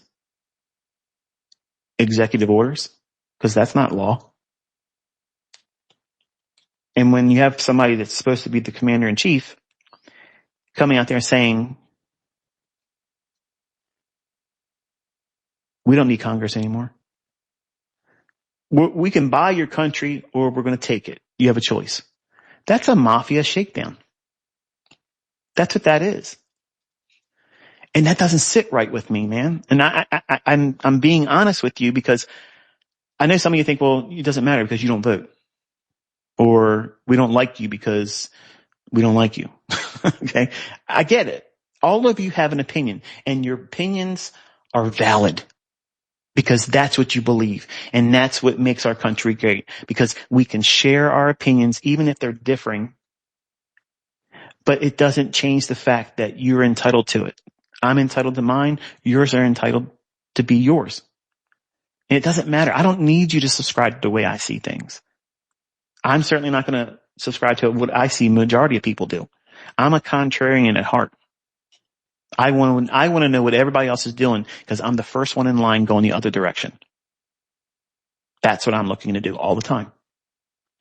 I'm not in the business of going out there and risking my life, my well-being, my net worth, my family, my properties. No, I'm not worried about anything that all these people in other countries coming over here and they do things like that. Listen, I can't stop that. But I have an opinion about why is our country, first of all, allowing it to get to that point. Like what was Tim Walz and his government in Minnesota doing the whole time he's been in office? Like you don't know this is going on? And I'm convinced that it's happening in other Democratic states too.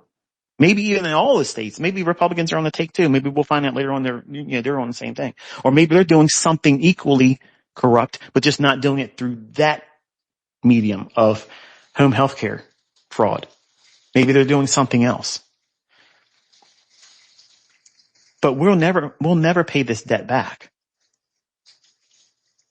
It's never going to get paid off. It's never going to get paid off.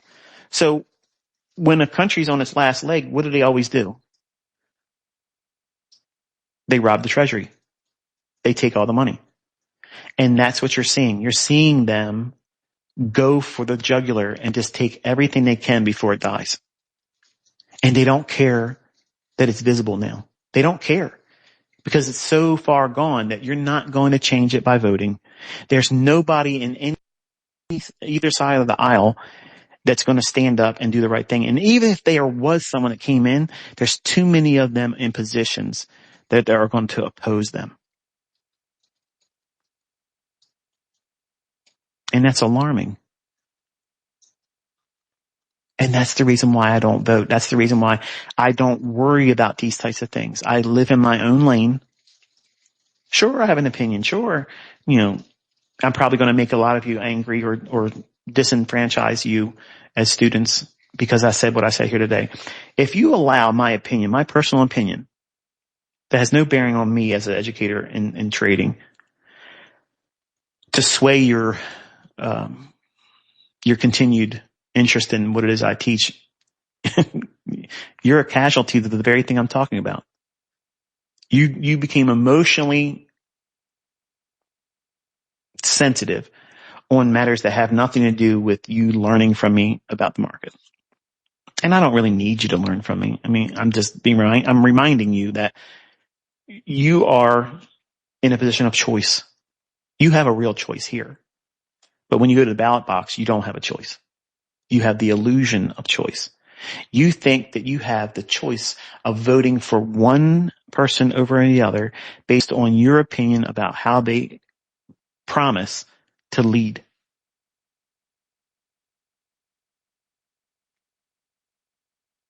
You don't have a say-so. Just because you mark down on the computer screen that easily gets changed after you do it if it doesn't fit what they want. Because like the communists say, we don't care about elections. They just care about who counts the votes. And it's been like that for decades. Just nobody cared enough to look into it. They don't care because we got wrapped up right away with Operation Desert Storm. And what did me and the rest of my friends think? We're going to be drafted because some evil Middle Eastern guys came over here and they did some things and we got to do something back to them. Otherwise we're in trouble. We're going to get killed by these people. And they created this boogeyman scenario. There's always a boogeyman. That's what they've shown consistently. They have to have a boogeyman. And COVID was a new variant boogeyman. You couldn't see him. You couldn't smell him. Well, I guess you could smell him. I had a weird, like a metallic taste and smell for a couple months. But other than that, you didn't know it was there. And apparently it had an effective range that as long as you were sitting down in a restaurant, it wouldn't get you. But if you stood up without a mask, you're at risk. It was ridiculous, but it was an IQ test. How many stupid people are going to believe that dumb stuff? And people are still driving around in their cars by themselves with windows rolled up, wearing masks. And it's coming out that the shot they gave everyone has caused more harm than help. And they literally came out and said it was not ever going to prevent the infection. That's from their mouth. Where was that before you injected everybody and told them you can't go to work, you can't work here, you can't see your family members, you can't have a wedding, you can't have a funeral? Have you forgot about all that stuff, folks? Because that's what they did to everyone. That's what they did to everyone. My wife couldn't visit her dying aunt, and she died alone in a hospital because of that bullshit. They have yet to have a funeral for her, and you should see the scars that's left from that. Like it's disgusting. It's disgusting. When they said the hospitals were overrun, people couldn't get into the hospital anymore. You're running the risk of not being able to be treated. There's no beds available in the hospitals right now. Do you know what I did? I literally got in my car and drove around to every hospital in the area in a 50-mile radius everywhere. And I noticed that all the parking lots were empty. The lobbies were completely empty. I'd walk in looking around like I was looking for a family member, and I'd walk right back out. Nobody was there. Nobody was there. But you know what I saw on social media? Dancing nurses and doctors. They had all the time in the world to make all these dancing videos. The message was supposedly supporting them because they're working hard for you. They're keeping you alive. They're the front line. Up here where I live at, there was a sign in front of the one hospital that said, supporting our frontline nurses and doctors. And when I first saw the sign, I'm like to myself, yeah, wow, that's bravery. Like they're right there in the face of it all. And then they said Operation Warp Speed. We got to get this into everybody right now. We just discovered the cure for it. Just happened. We haven't had an opportunity to do any testing, but we're going to give immunity to the companies that produced it. Right away, that's a problem. That's a problem right there. Just like there's immunity for people in the streets right now, one side of them. That's a problem. If one side is given a blank check to do whatever they want to do, and they're led by somebody that does things that are outside the scope of the law, that's a problem. That's a problem. Does that mean go on the streets and act foolish? No. Does that mean uprise and start being nuts? No. It means take notice. Be aware of this, because we are on a trajectory that is unsustainable. Something enormous is on the horizon. Huge, huge problem coming. And they're setting all these little fires right now. Okay. All these little fires are slowly burning. And eventually they're all going to be so big that we will not be able to handle it all at one time. And if you have not made your house ready, that means do what you can. Whatever you can afford, whatever you can do to get the things that you need every day, as much as you can, you should do that. And here's the part where I talk a little bit like a Christian, but I promise it won't last long. It's a couple minutes, and then we'll go back to jawboning about whatever else I'm going to talk about. On the comment section of the Berean Study YouTube channel I've started and hosted, and by the way, thank you so very much for the nice supportive comments. I'm thankful for the discourse that we've had between the people that listen to the videos and whatnot. I'm having a great time sharing all that stuff. I do have one I've been working on, but I'm trying very hard not to make it dull, because I know if you're brand new, it could be very dry information. So I'm trying to find a way where I can teach it in a way where it's engaging. So that way, when I get to the punchline of what it's dealing with and what it's talking about, it'll be like, wow, yeah, that is amazing. But the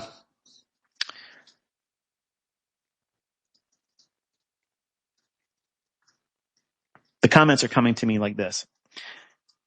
They'll leave a comment on the channel, but then other people that I guess are a little embarrassed or whatnot, or they don't want to be disrespectful or viewed as being disrespectful. And I have a lot of respect for that.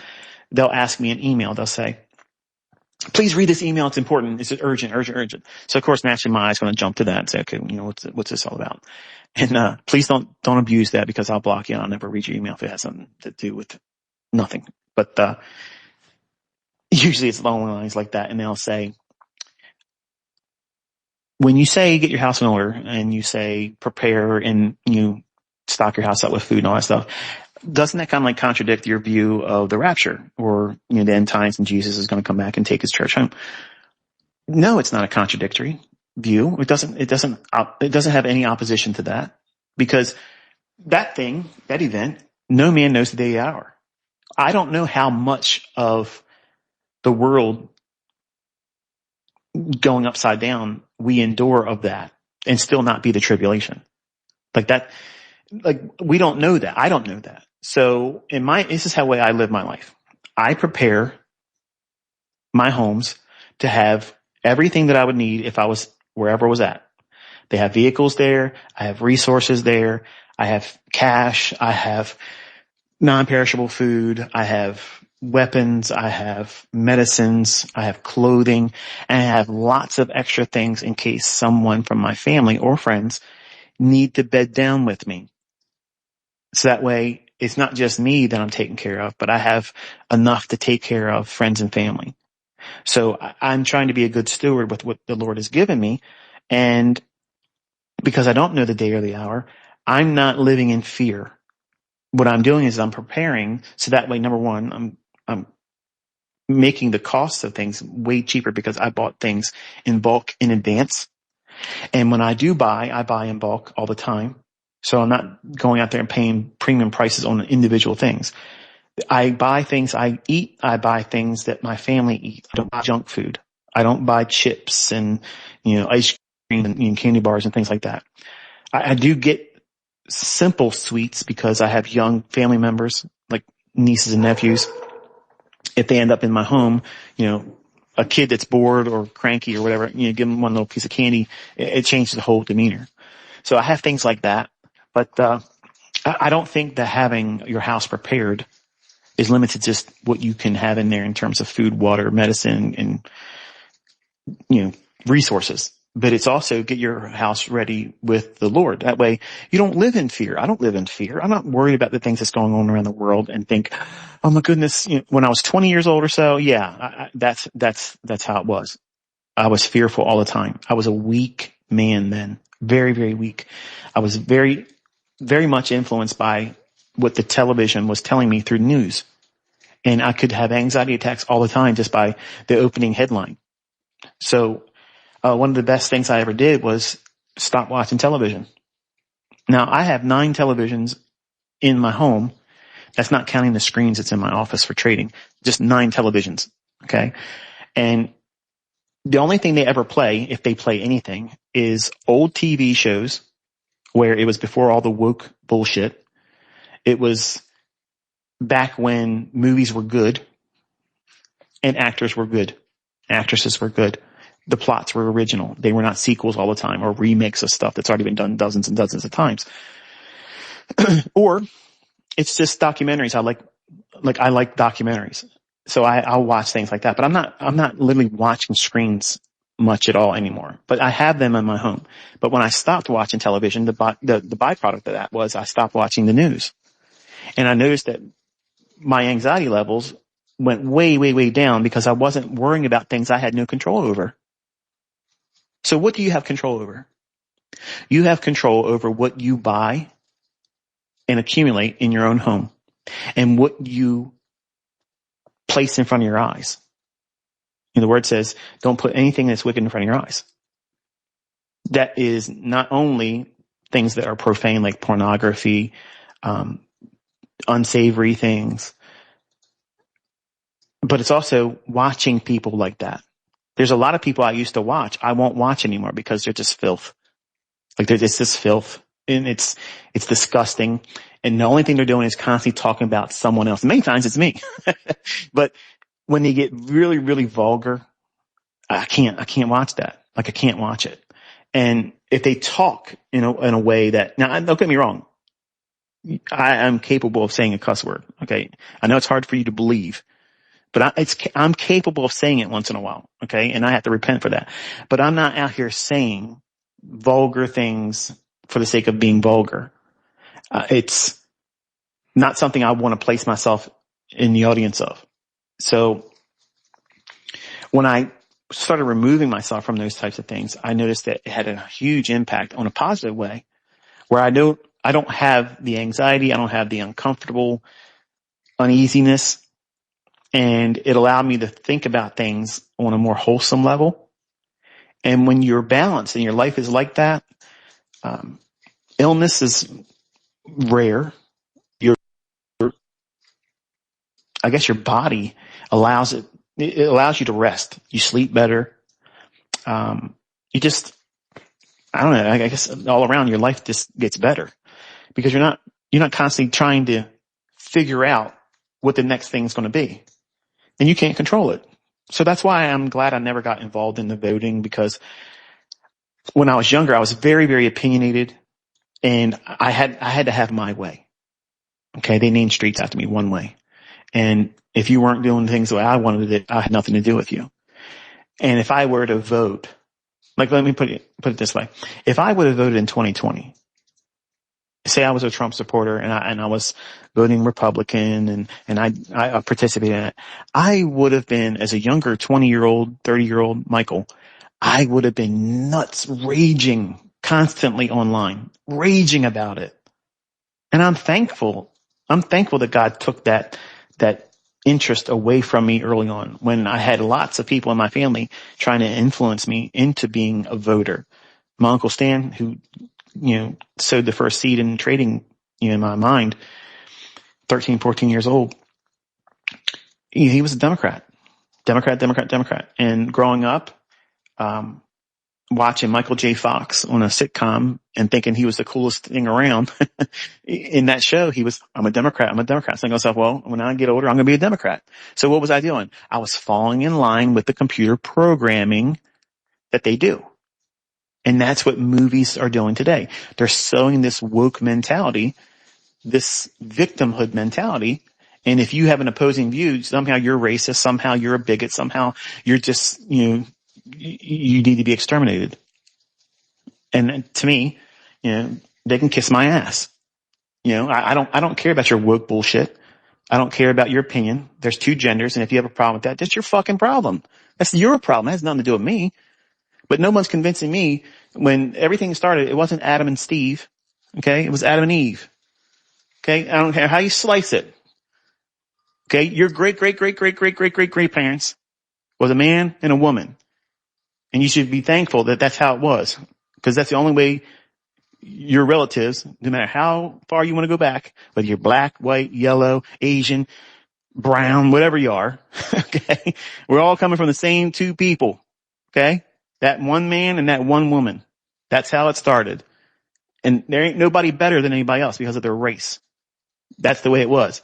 I don't care if Adam was black and Eve was bone white. I don't care. Or vice versa. I don't care what their colors were. That's where we all came from. That's where we came from. We all got a little bit of black in us. We all got a little bit of Asian in us. We all got a little bit of whatever it is. We're all mixed up. We're all mixed. We all came from those two people.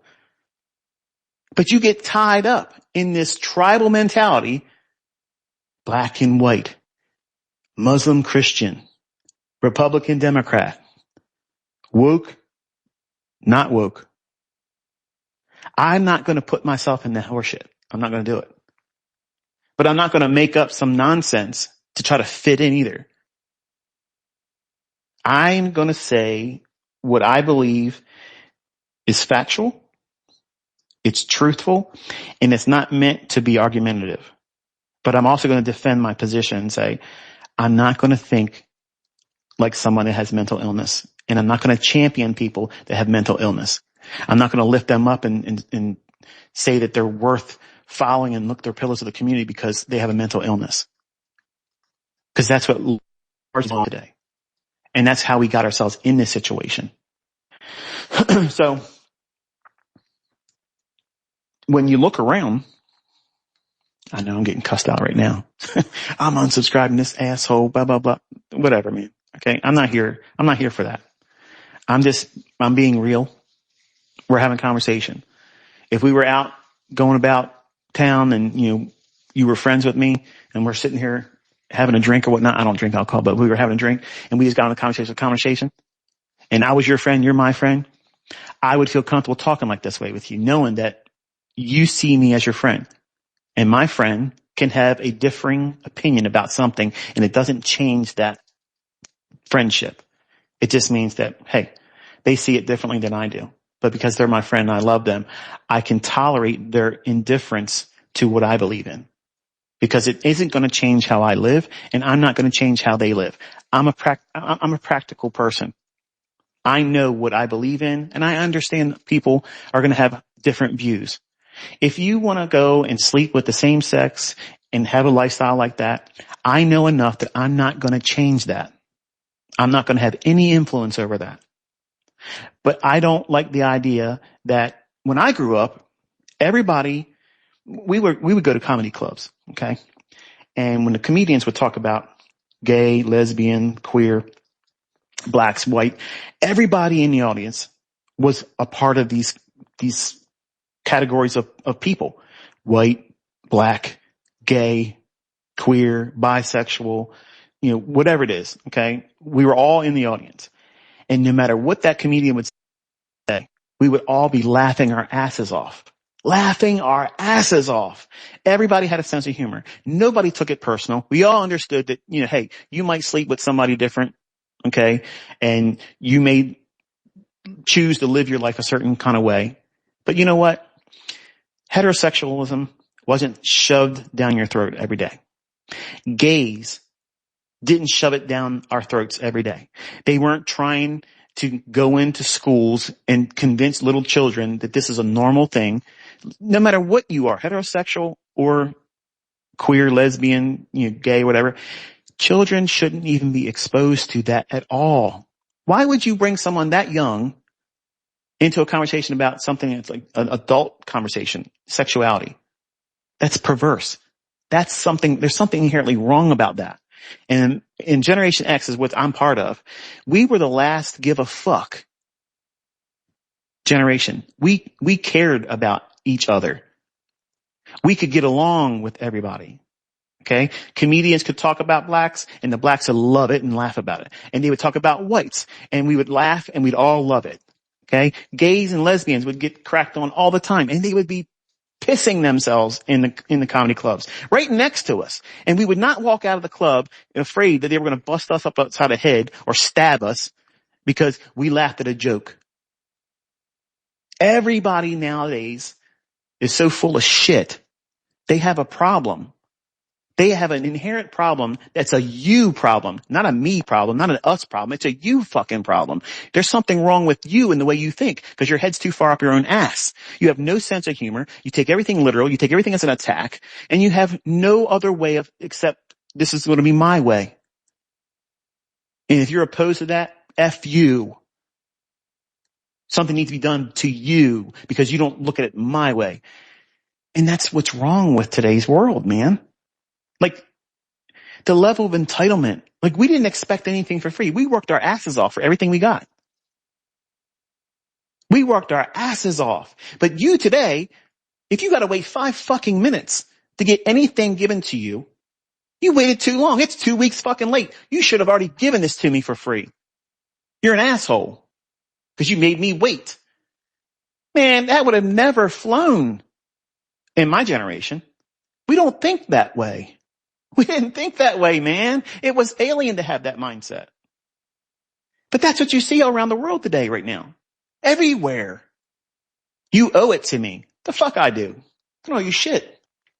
Nobody owes you anything. Nobody owes you anything. But when you elevate these people that think this way, and then you tell them from a position of leadership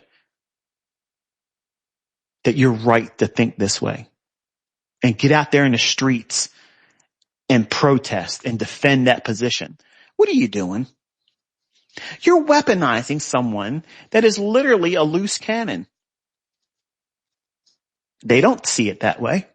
They see it as, see, our leadership gets us. They understand us. And the people with common sense around them are thinking, what in the hell is going on? The patients are running the asylum now. That's what's going on. Nobody wants to say it, but that's exactly what's going on. And it's meant to destabilize every nation. They're going to bring in individuals. And I'm going to say this, and I think, the students of mine that are Muslims, they already know my stance on that. I'm not going to be a Muslim. You will never convince me to be one. But I can tolerate the fact that you are in that faith. I know me as a person, I can't change that. If you were asking me, would I love to see you put your faith in Jesus Christ as your Lord and Savior? Absolutely. But like I said, I'm a practical person. I am aware that I have no power and I have no influence to make that happen. That only happens from God, period. But I think that when all the nations around the world are importing Muslims who are by very nature, they're very proud individuals. They're very strong-willed individuals. They're very confident. They think they're right. Everybody else is wrong. And I'm not saying any of this is a bad thing inherently. I mean, if you feel strong about your convictions and about what you believe in, then sure, everyone should feel that way, right? I just don't agree with who they believe is God. I don't believe that anything they talk about in terms of the Quran, God, their idea of God, at the afterlife or how you get there, all that stuff. I'm opposed to all that. But I'm not going to belittle them because I don't agree with them. I identify the divergence between the two faiths, Christianity and Islam. But I don't want to alienate them as a student because I'm not here as a preacher. I'm here as a man that's sharing something that I feel gifted. And you came here for that. You didn't come here to learn to be a Christian. You didn't come here to learn my political persuasion, but because I had so many people asking me to talk about these things, that's why we're here today talking about them. Okay. So, but when you start importing the strongest willed, aggressive ideology, that is Islam, when you start importing them in all these nations, UK, Ireland, United States, what do you think the outcome is going to be? Are you surprised that you're seeing all these things happen? Because Islam is not taught to its believers to go in and assimilate anywhere. It's taught to take over. It's taught to spread their form of religion, and everybody should submit to it. And if not, you're a problem. You either convert or you got to go. But they're the guests here. Okay? The guest doesn't get to come to the house and set the rules. And my opinion is, they know this by bringing them in here, in every nation. Now, am I against Muslims, moving into other countries by immigration legally? No, absolutely not. Do they have the right to have their mosques and whatnot? Sure, they have the rights. I don't think it's appropriate for them to be blowing that prayer thing 5 times a day early in the morning. Because I'm going to be honest with you, and this might sound disrespectful, but if that was going on in an area where I lived at, I would have speakers on the roof of my house playing Van Halen as loud as these things would play.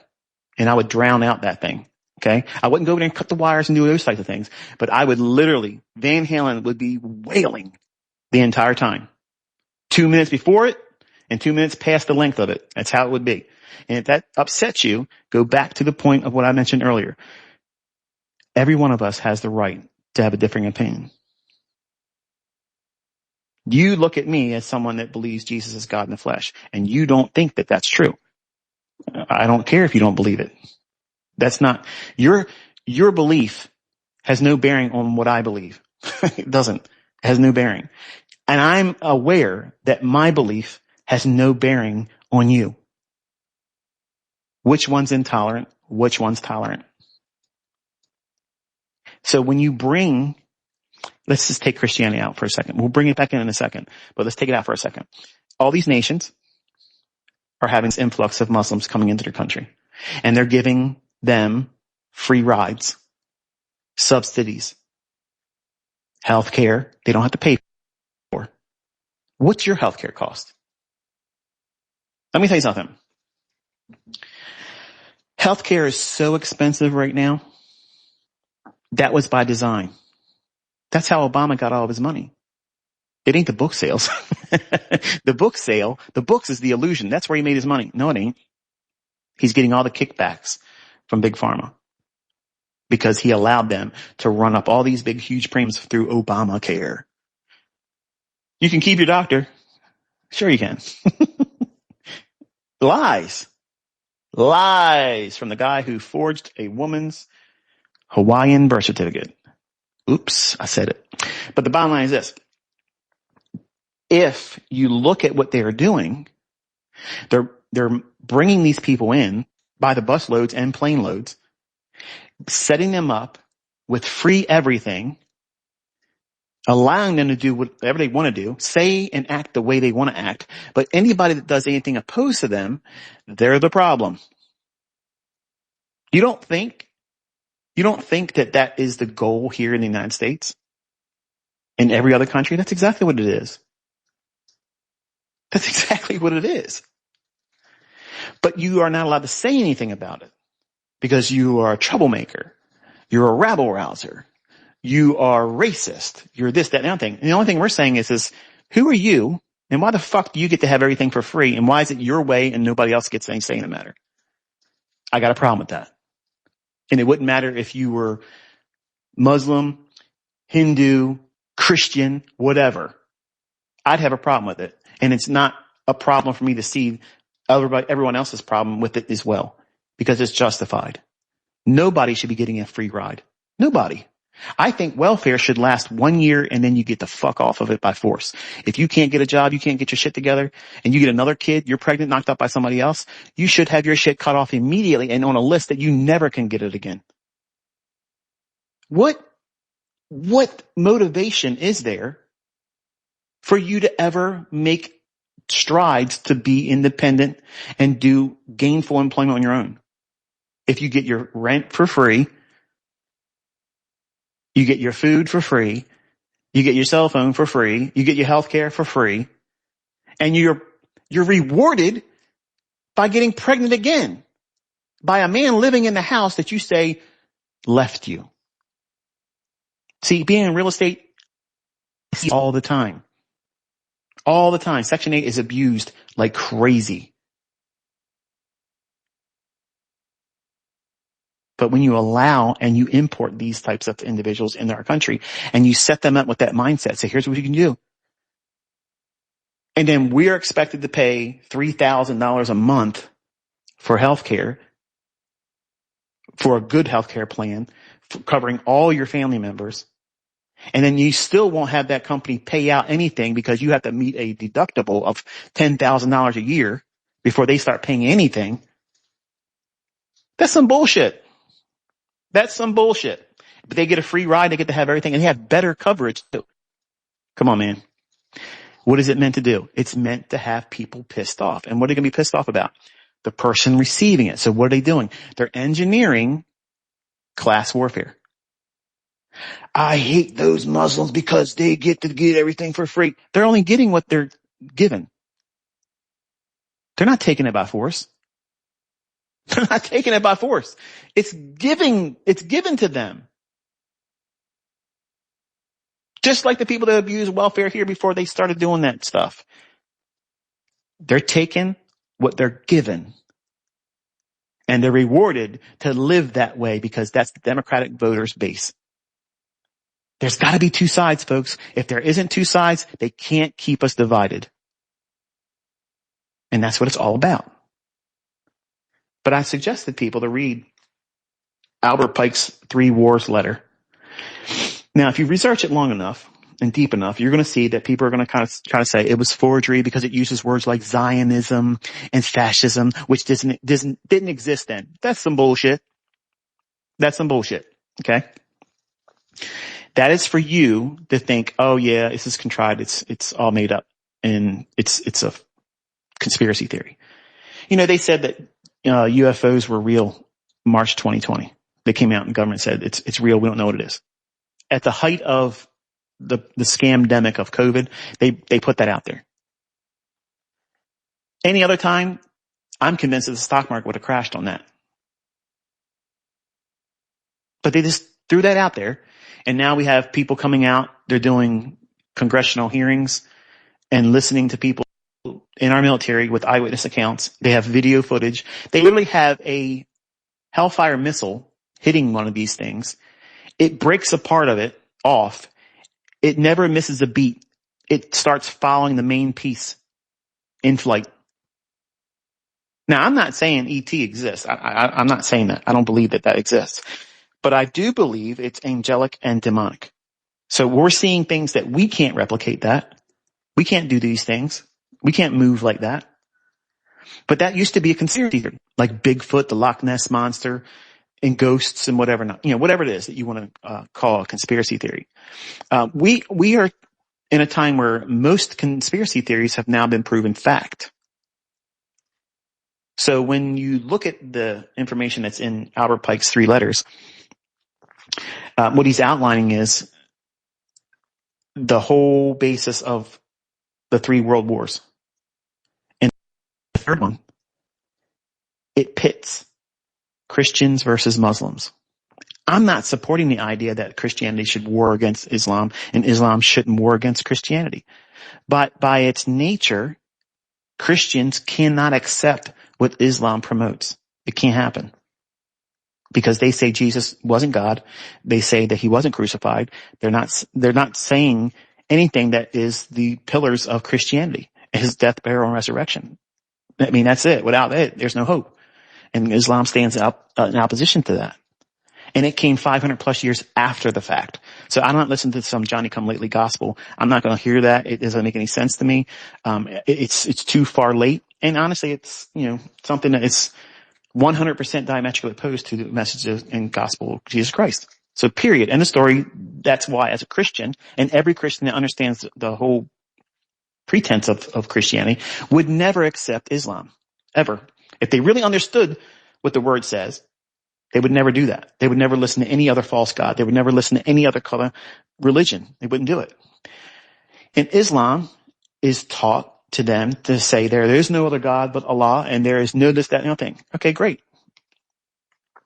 But I'm just going to say this. Look at Isaiah 14, and you're going to see there's Allah. Look at the Hebrew, and right there. I will be like the Most High. I will ascend like the Most High. Look at that in the Hebrew. That's Allah. Oops. So yeah, Lucifer has that book. That's it. And I can't subscribe to that. I can't do it. So I don't worship the created. I worship the creator. And when you have the last letter that Albert Pike wrote outlining what the third world war is going to be, the main players are Muslims versus Christians. Now watch this. When you study the book of Revelation and then you study the end times eschatology of Islam and Christianity, they dovetail perfectly. Not because Islam's correct. It's because it's juxtaposition and diametrically opposed. The roles of the players in the book of Revelation are the same perspective that Islam holds, but who they see as their Al-Mahdi is the Antichrist through the lens of Christianity. Now, it's too much to go on. There's too much to go on in terms of breaking that down, but I can do this if you want to see it, and it'll be very clear, very, very, very clear why Albert Pike and the Masons have this view of bringing that together, because they're the 2 fastest growing monotheistic religions. Judaism is what it is. Nobody's looking around the world and saying, you know what I want to start doing? I want to be a Jewish believer and start believing Judaism. Nobody's doing that right now. Okay. Nobody's doing that. Not in the last 20 years. They're not doing it either. But what 2 religions are doing it? Some people are converting from Islam to Christianity. Some Christians that don't know their scriptures are converting to Islam. Vice versa. Okay. But those are 2 fastest growing religions globally. That's not by mistake. It's not by accident. Okay. The book of Revelation talks about things that if you study the original language, you'll see symbols in Old Testament prophecies relating to the end times. And they are all pointing to anything apart from Islam. It doesn't fit, but it fits perfectly with Islam. Now, I'm not saying here's the part where if you are a Muslim, you're getting greatly offended by what I'm saying. In fact, your blood's probably boiling right now. I'm not saying these things to infuriate you. I'm causing you, hopefully, enough interest to research what I just stated. Don't think that you're right and I'm wrong. Don't just, because the Bible says this, and I think it's pretty evident in just the common sense perspective. If someone answers a matter without looking into it, checking the facts, they're a fool. Just because I say something and you think you're right, that shouldn't be the end of the conversation. Or if you're a supporter of me, just because I say it doesn't mean that you should just listen to what I say and say, well, take it on his own merit of being Michael. He wouldn't lie to us about that. I'm a man. I could lie. I could be deceiving you. Don't listen to what I'm saying. Look into it. It's fascinating.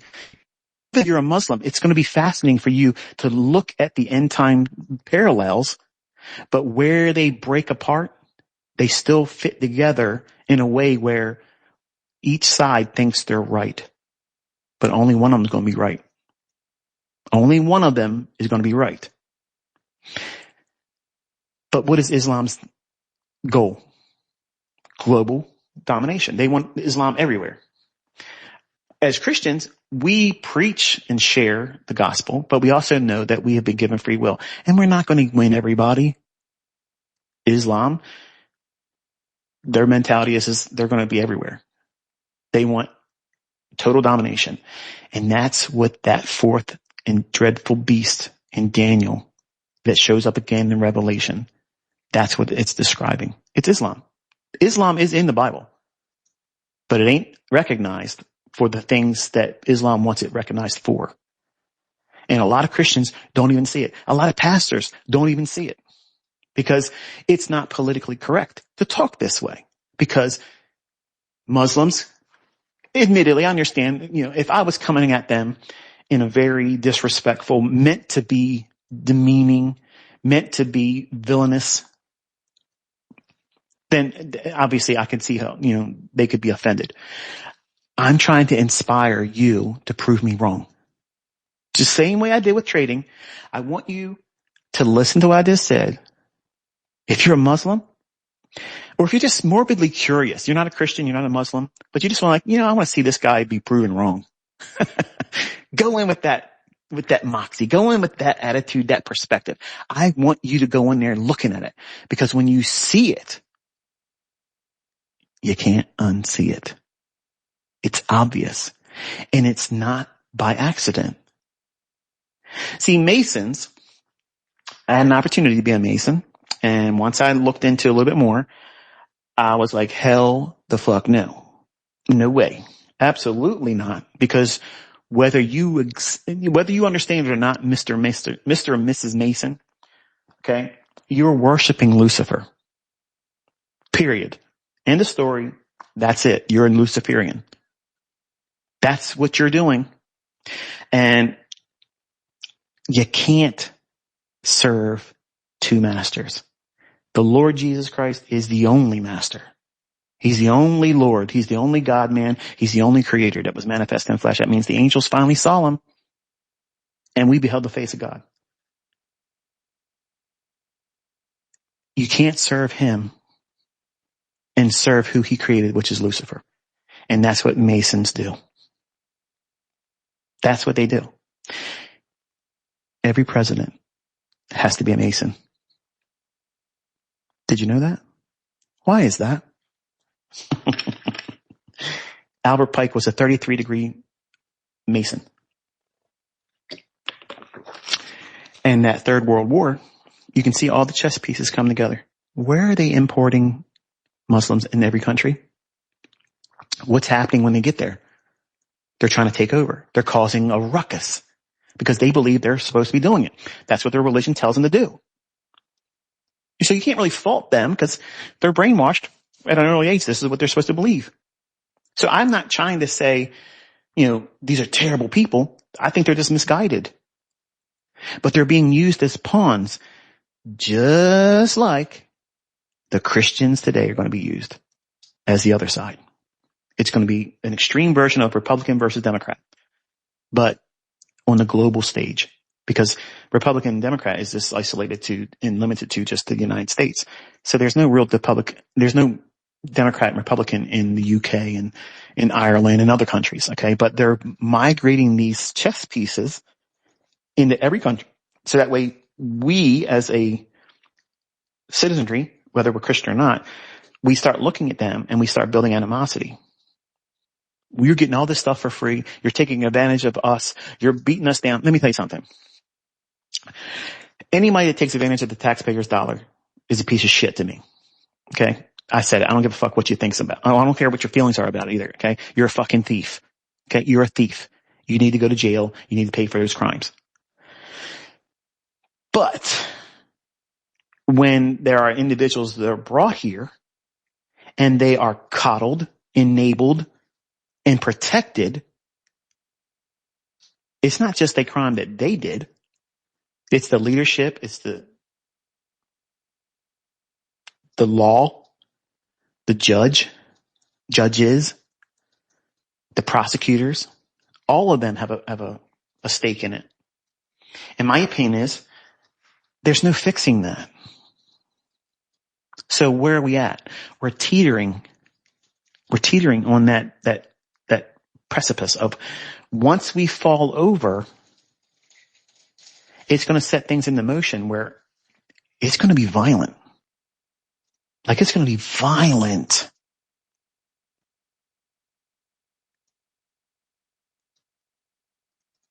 Look at Minnesota right now.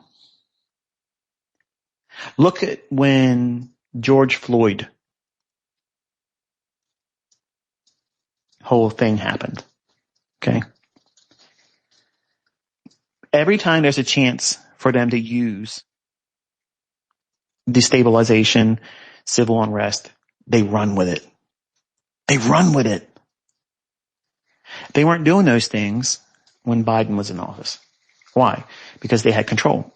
They were in a seat causing the things in motion, putting in things in motion like that, so that way the conservative side would hate them, build up more animosity. And then when their side was feeling strong and making fun of the MAGA group, they lose.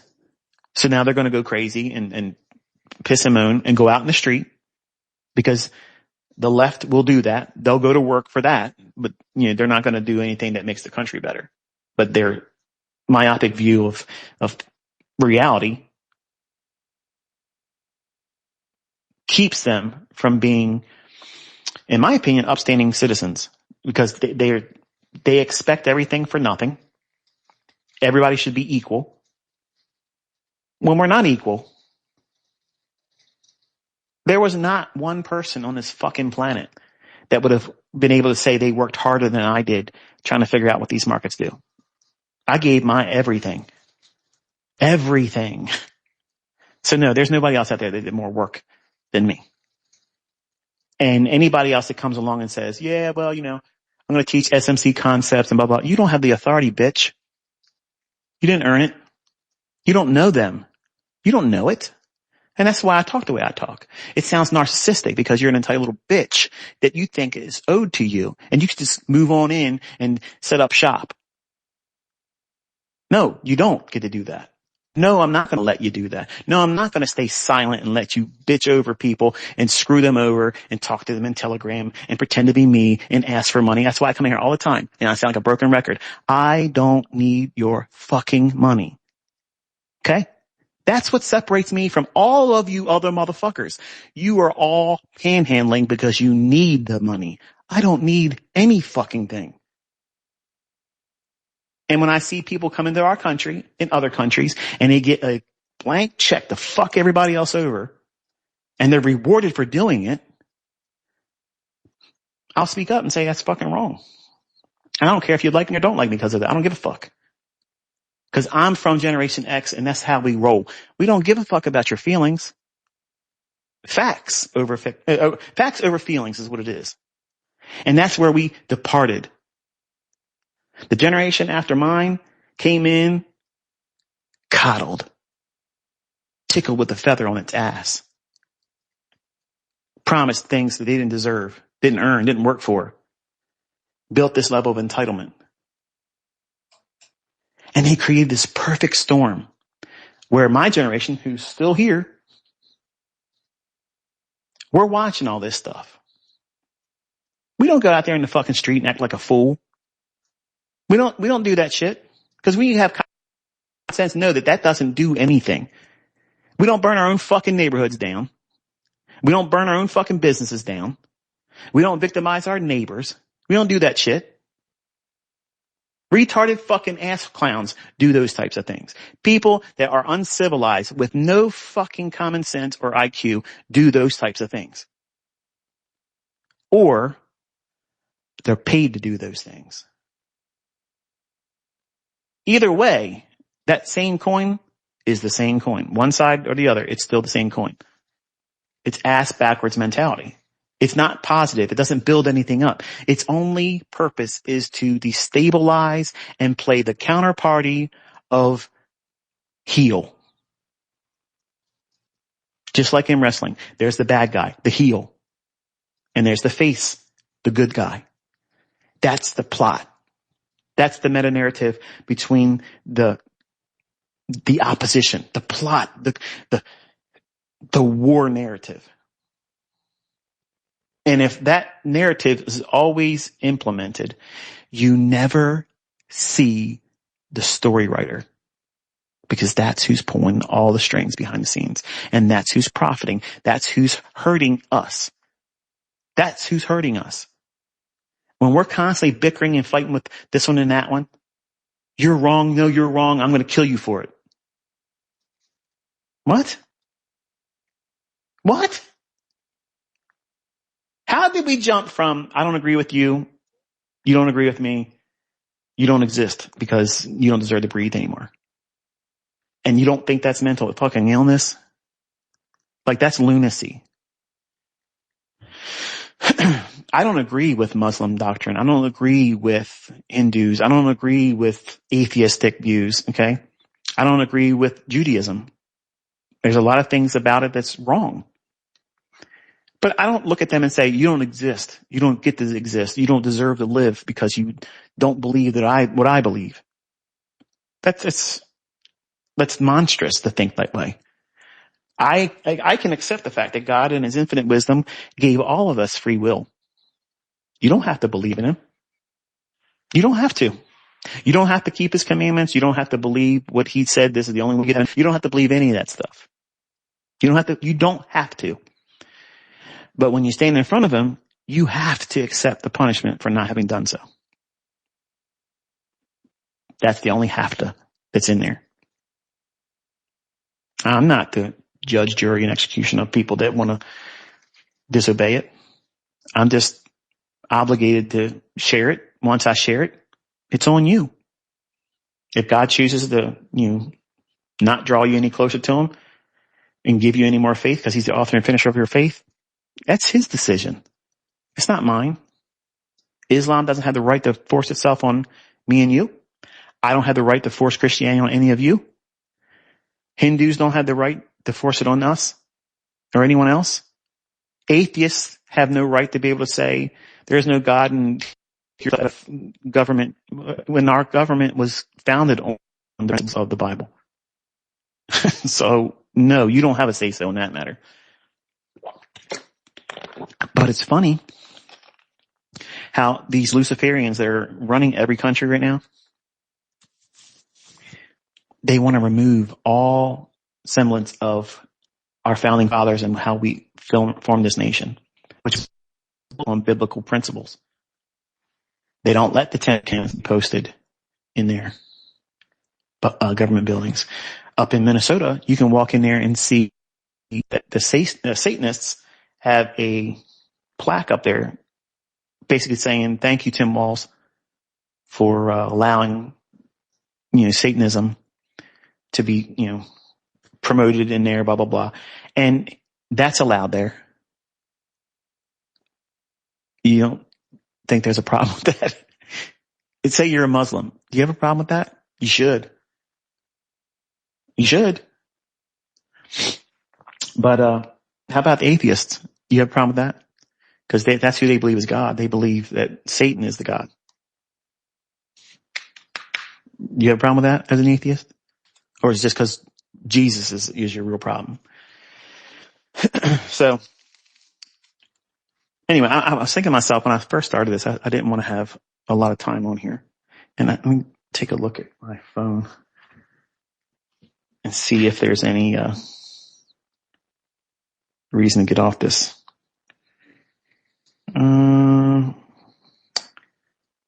2 hours and a half we've been talking almost. Let's go till noon, and then we'll kill it. I'm surprised my wife hasn't come in here and given me the evil eye. I'm not sure where I was going with today. Like I just wanted to hang out and talk with you, like we're friends, like we're family. I'm sure I said some things today that probably offended some of you. And I'm not going to apologize for that, because I think that close friends should have very polarizing conversations every now and then. And let that friendship be tested. Let it be tested. Do you have a friendship? Do you have a relationship with me as your mentor where you can listen to me, share my views and my opinions? I'm not forcing them on you. Nothing I'm saying here is forcing it on you. But I'm also saying in the same vein that none of you have any influence over me. And that's okay. I still accept you as my student, and you should accept me as someone that gives their time to you. Whether you choose to accept the gift of the insights I share or see any value in it, it's up to you to decide that. Nothing brings you here except for your own want, your own morbid curiosity, or your desire to learn from me. Or you're just bored like I was today. You just want to sit down and just yap, talk about things. And taking a look around the world and seeing all these things, like we're in a mess. Like it's a mess everywhere. How about the folks in Ireland? Are you listening to me? I got students from Ireland. What's your view? And tell me what you see. And I'm not asking you to go in there and start, berating Muslims and Islam's, supporters and calling them out, of their name or anything like that. But what do you feel about that? Do you see how this is being implemented? And they're being used as weapons. They don't even see it as such. They're just thankful that they can, be accommodated the way they are. But they don't even realize they're being used as pawns. And Christian churches are being used as pawns too.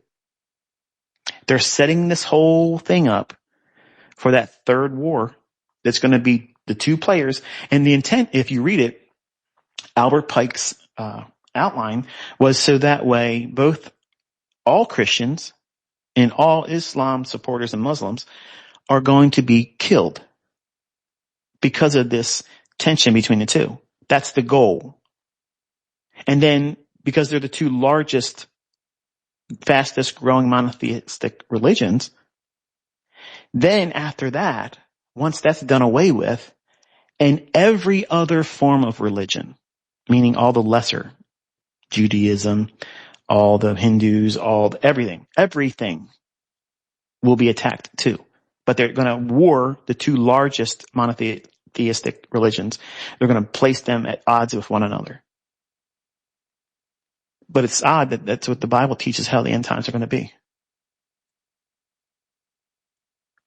Look at Abraham's first son. I'm not talking about Isaac. God said that's his first and only son. But he had another son.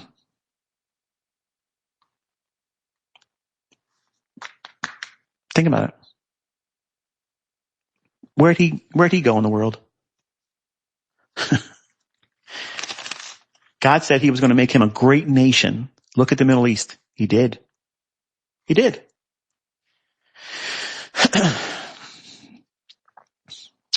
So, that's the meta narrative from the beginning.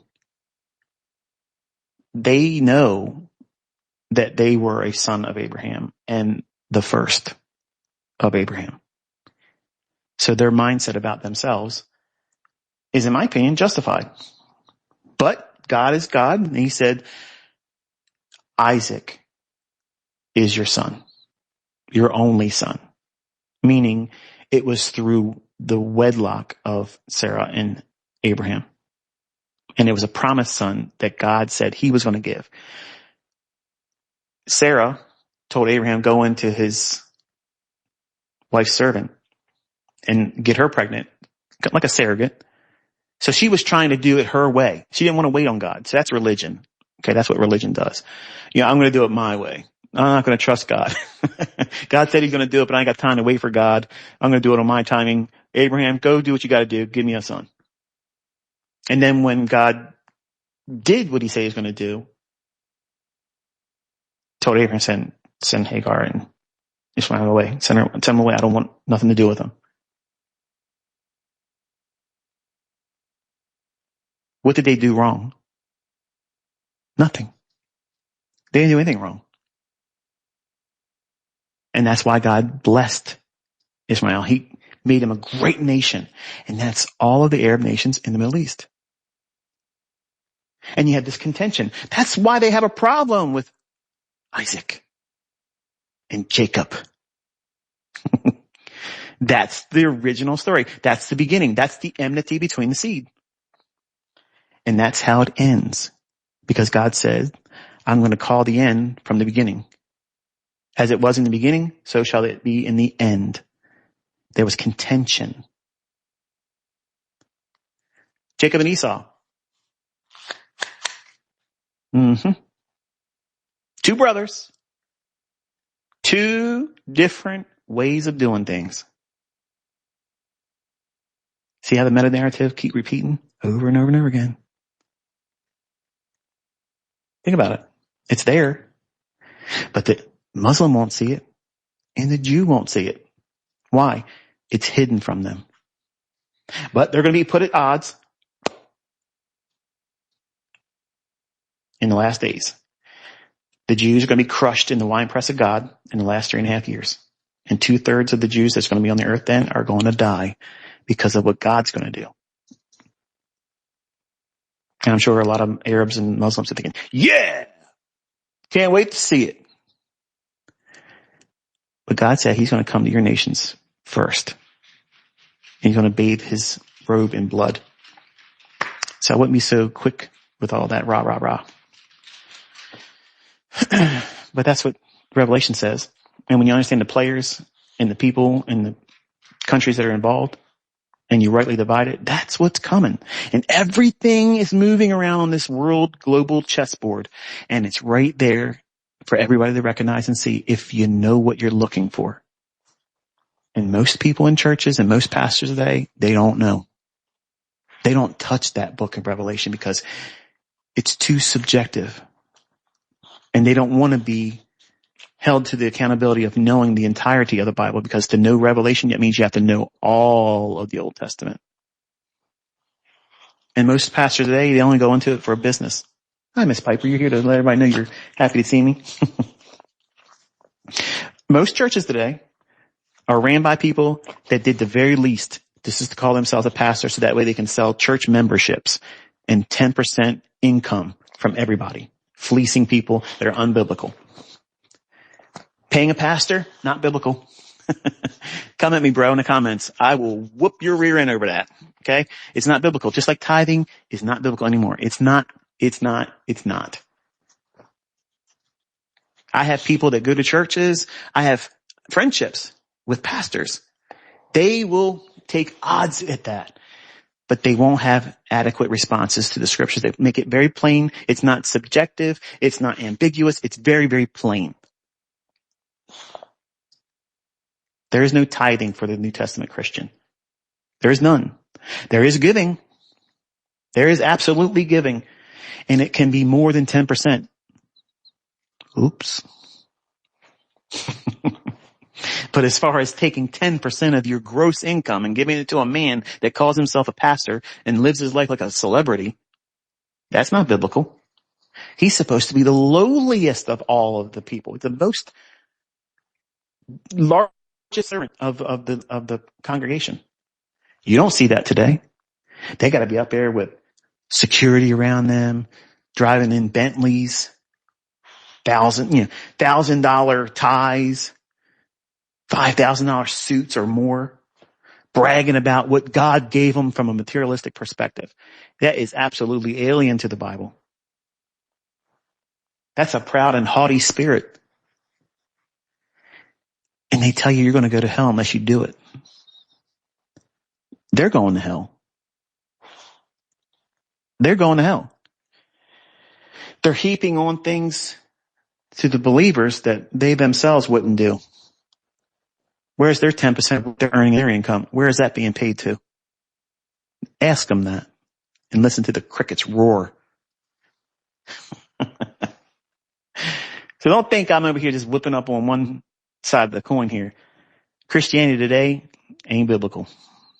Most of these churches, if Jesus walked in them, they wouldn't even recognize him, but he'd be in there flipping tables over, whipping all of them,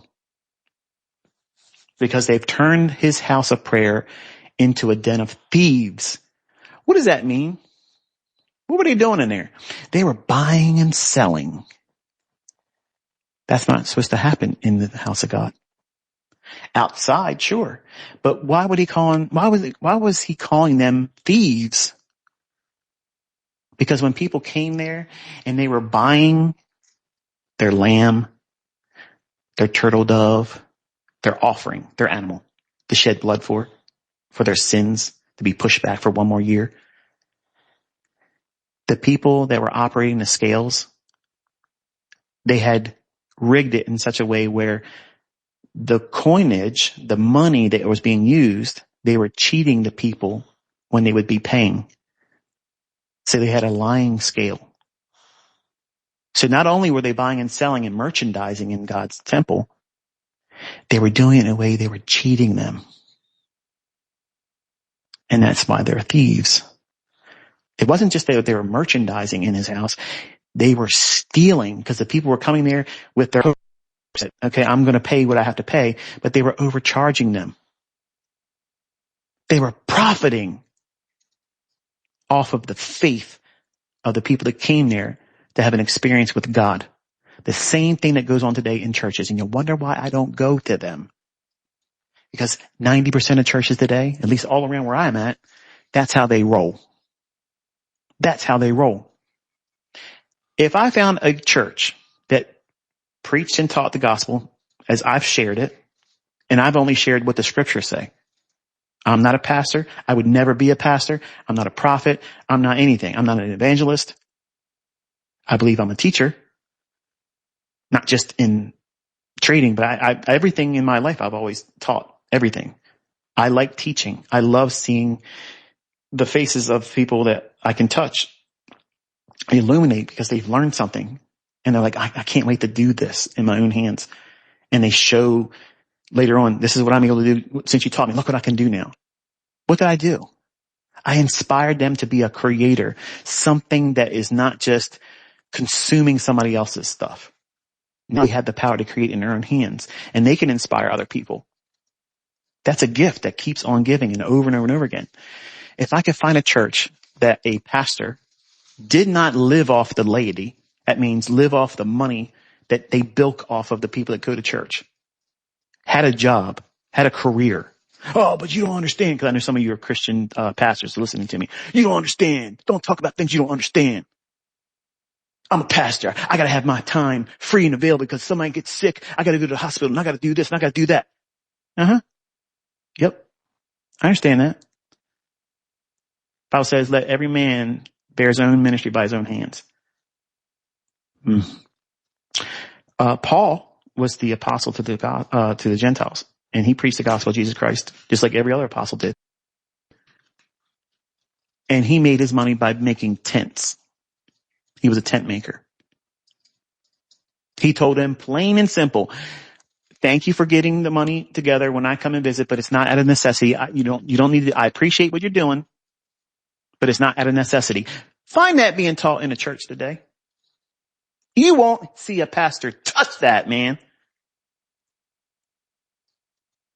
Because that unravels. Because they know the common folk don't read and study the Bible. They don't do that. And the emails I'm getting from people that have gone to churches and been Christians for a long time, they're saying, I have never seen the Bible taught this way. And I've been a Christian for X amount of years, blah, blah, blah, blah. I know. But I don't want to spend my time beating up on everybody because it's not edifying. But when you see it and you recognize it for what it is, it's refreshing, isn't it? It's like a breath of fresh air. It's like, wow, I really want to be in the Word now. Contrast that with, you showed up on Sunday, Or maybe you're Christian and Easter Christians. 2 times a year Christians. You show up in your best duds. You dress up in all your good clothes, your church clothes. Make you feel like you're rich. You don't want to be embarrassed by going in there in church and not looking like you can afford the finer things in the world. You show up and you hear the message. All right. Sing a couple songs, stand up. All right. It's that time now. We got to give unto the Lord. Give cheerfully and generously. 10% and 5% minimum offering. Shall a man rob God? You don't want to rob God, do you? Well, how are we robbing God? Well, Malachi says, God said, you robbed me in tithes and offerings. Well, what does that mean? Well, that means give 10% of your gross income. That means before taxes, because it ain't right that the government gets their cut first and then God gets the leftover. So you got to give it off the gross, because then they tax you. It's taxing on the gross. So what are you going to do? You're going to give me 10% of your gross income, and you're going to give me 5% of a love offering, because that means you really cheerfully giving, because God loves a cheerful giver. And if you don't, you're robbing God. So what's that make you? It makes you a thief. And where's a thief go when he dies? He goes to hell. And that is twisting scripture, because Malachi is talking about how the priests were not allowing the food welfare system, which is what tithing was. It was not money. There was no food for the widower, the widow, the vagabond, the destitute, those in need. If they came to the priest and said, we're hungry, we need something, they wouldn't have it to give to them. So how are they robbing God? By not having instituted what he ordained as a welfare system for those people that were in lack. And it was always food. He did not say, go to the priest and get some money. Go there if you're hungry. Put it in my storehouse. So that way there's meat in my storehouse. So that way when they come and they ask for it, you have it in abundance to give to them, and I get the glory because I told you to do it and you were obedient. You're obedient. That is not money. That's not money. You can't eat money. Study it some further and you'll see that when the tithe that you were going to give, if it's too much to carry and you have a long journey before you can get there to leave it there, God said, sell it for money. And then when you arrive to where you're getting, go and buy everything that your heart desires, and you and your whole household eat it and be joyful before the Lord. Find a pastor teaching that. It ain't going to happen. They can't get their Benz. They can't get their Rolls Royce. They can't live lavish on that. They got to twist you into hellfire fear, or they can't extort that money from you. That's biblical, folks. That's biblical. And I found that out the hard way, because I used to tithe and I used to pay offerings and I supported overseas ministries and all these other people. And I did it gladly. And then when I went in to defend a friend, to give him encouragement that, listen, just do the best you can. And then I discovered it isn't biblical. Imagine that bitter pill. Yeah. And I went and sat with the pastor and the associate pastor. And I said, I got something I got to talk to you. This is pretty worrisome for me. I'm not stupid. And I'm looking at this, not just on the superficial text, but I went to the original language, and what you're talking about, it don't hold water here. That dog don't hunt. So you're running this like a business. Well, it is a business. Well, I understand it's a business, but it ain't supposed to be ran like a business. It's supposed to be a welfare program that you're not supposed to profit off of. Hello. God is robbed of the glory of meeting the needs of people when they have a genuine need. Ask these pastors to help you feed your house when you're short on money and you can't make your bills. Look at their face when you ask them.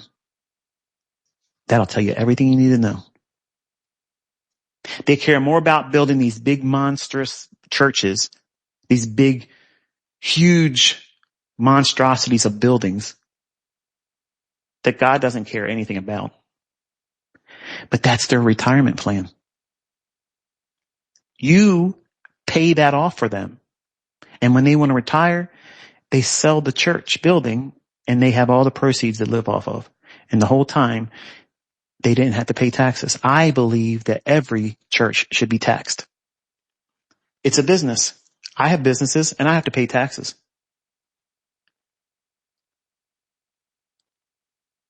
Hello.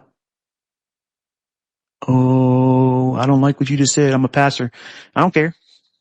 I don't like what you do. It ain't biblical. You better get right because you're the one robbing God. That's what Malachi's talking about. You're robbing God because people are coming to you and you're lying and telling them, unless you give 10% of your gross income to me, what are you doing with that money? Well, you don't understand. I paid for this and I paid for that. No. What are you doing with that money? You're buying stuff. And that stuff is the same thing that God told that rich young ruler to get rid of and sell it and give it to the poor. And what that young rich ruler do? He walked away sad. And Jesus said to everybody else watching, see that? It's real, real hard for a rich person to get into heaven because of that mindset right there. Because they care about theirs. And theirs is yours in their eyes. Now, I'm not saying, I know some of you are like, well, Michael's telling me I should stop going to church. I didn't say that. I did not say that. I'm just saying, consider who you're giving to and under what pretense are you giving it? When I gave it cheerfully. But I can't give cheerfully when I realize it's not biblical. Did I stop giving? No. I just changed where I was giving. I find people that I can see in front of me, there's lack. They're not asking me because they don't look at me and see, oh wow, he's got millions of dollars. Let me go take advantage of him and ask him. Let me trick him.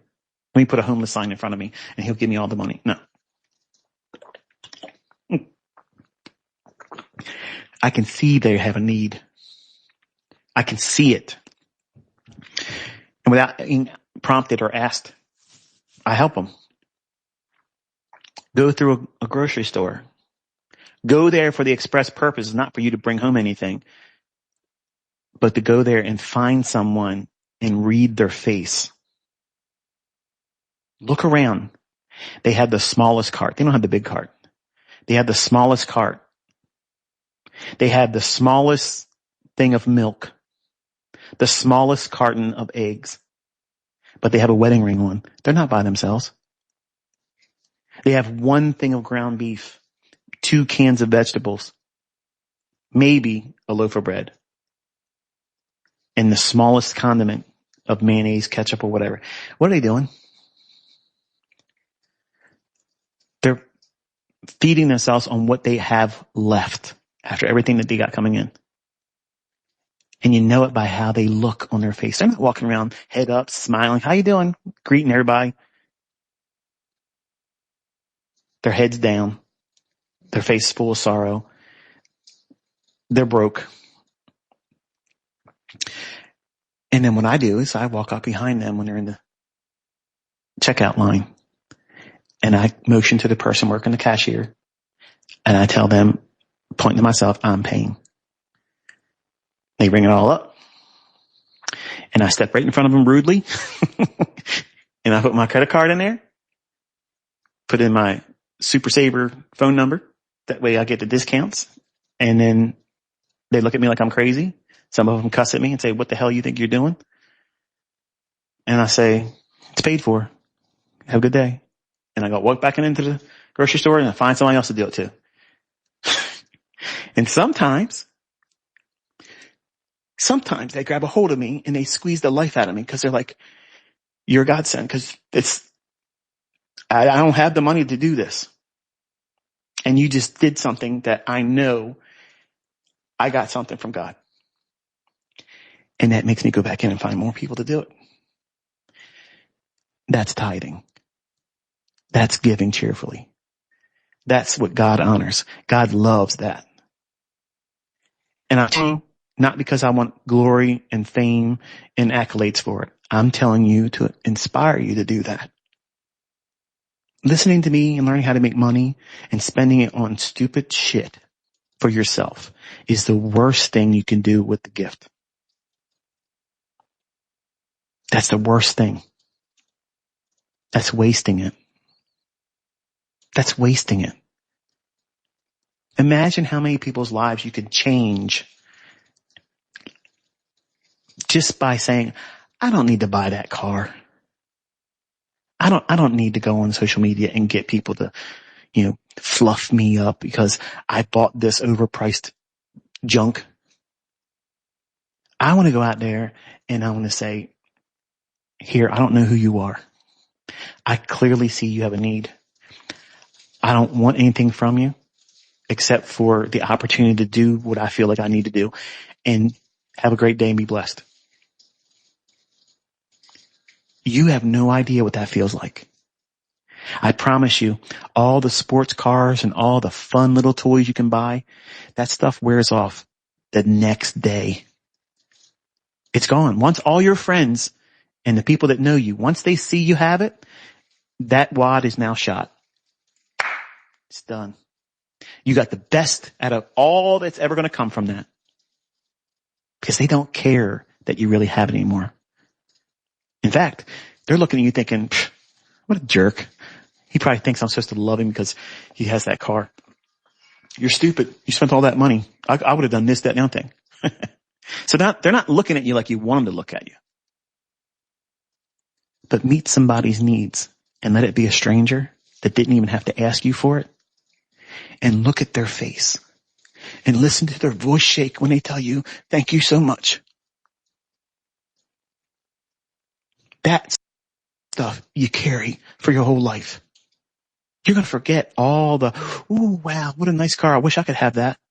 I want to be like you. Look at what you're wearing. That shit is fleeting.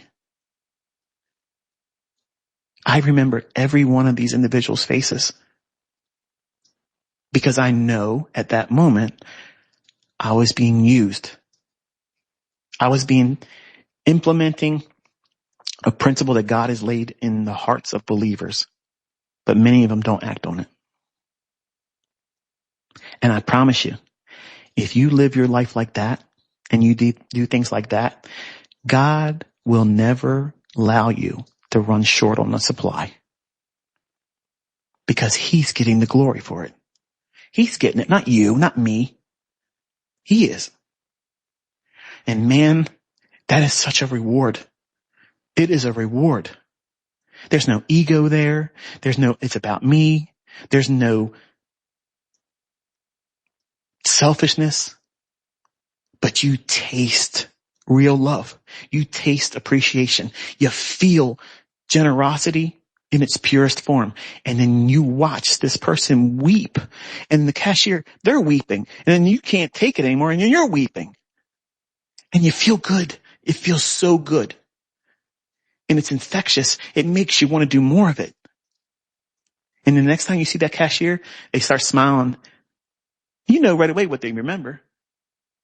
And you just sit and wait, because they're going to say it. It was awesome watching you do that. And I did the same thing right after that. The next weekend when I got paid, I found somebody that did the same thing. It felt amazing. How about that? How about that? That's church. That's living Christian life. That's giving. That's the real tithe. But you'll never see that taught, because it doesn't allow them to live a lifestyle that was never promised them as a pastor. If I had one wife, which I don't, I'm divorced. I had one marriage in the beginning that I did for the wrong reasons, but it was in my heart. I felt like I was doing the right thing. But because of infidelity, which the Bible says I can divorce for, but I don't believe we're allowed to remarry and not be in sin. So while I am remarried and I was born again after being married, I don't believe I meet the criteria to be a pastor. When I was younger, I had every aspirations until I read in the Bible that I don't have that right. So it kind of like knocked me down a little bit. Didn't take away the steam and the inspiration to want to share God's word, but it took away the reality that I can't be one. So at the time, I wanted to be a pastor like this, where I didn't live off of the laity. I didn't ask for their money. I was going to pay for the lighting. I was going to pay for all of the costs. So that when people came, they heard the word of God and they felt no burden. They had no expectation except for come there and worship the Lord. Hear the word, make a joyful sound, lift up your hands, praise and worship, pray, lay hands on other people, and let the gifts of the Spirit run. Leave changed. Leave prepared for the new week.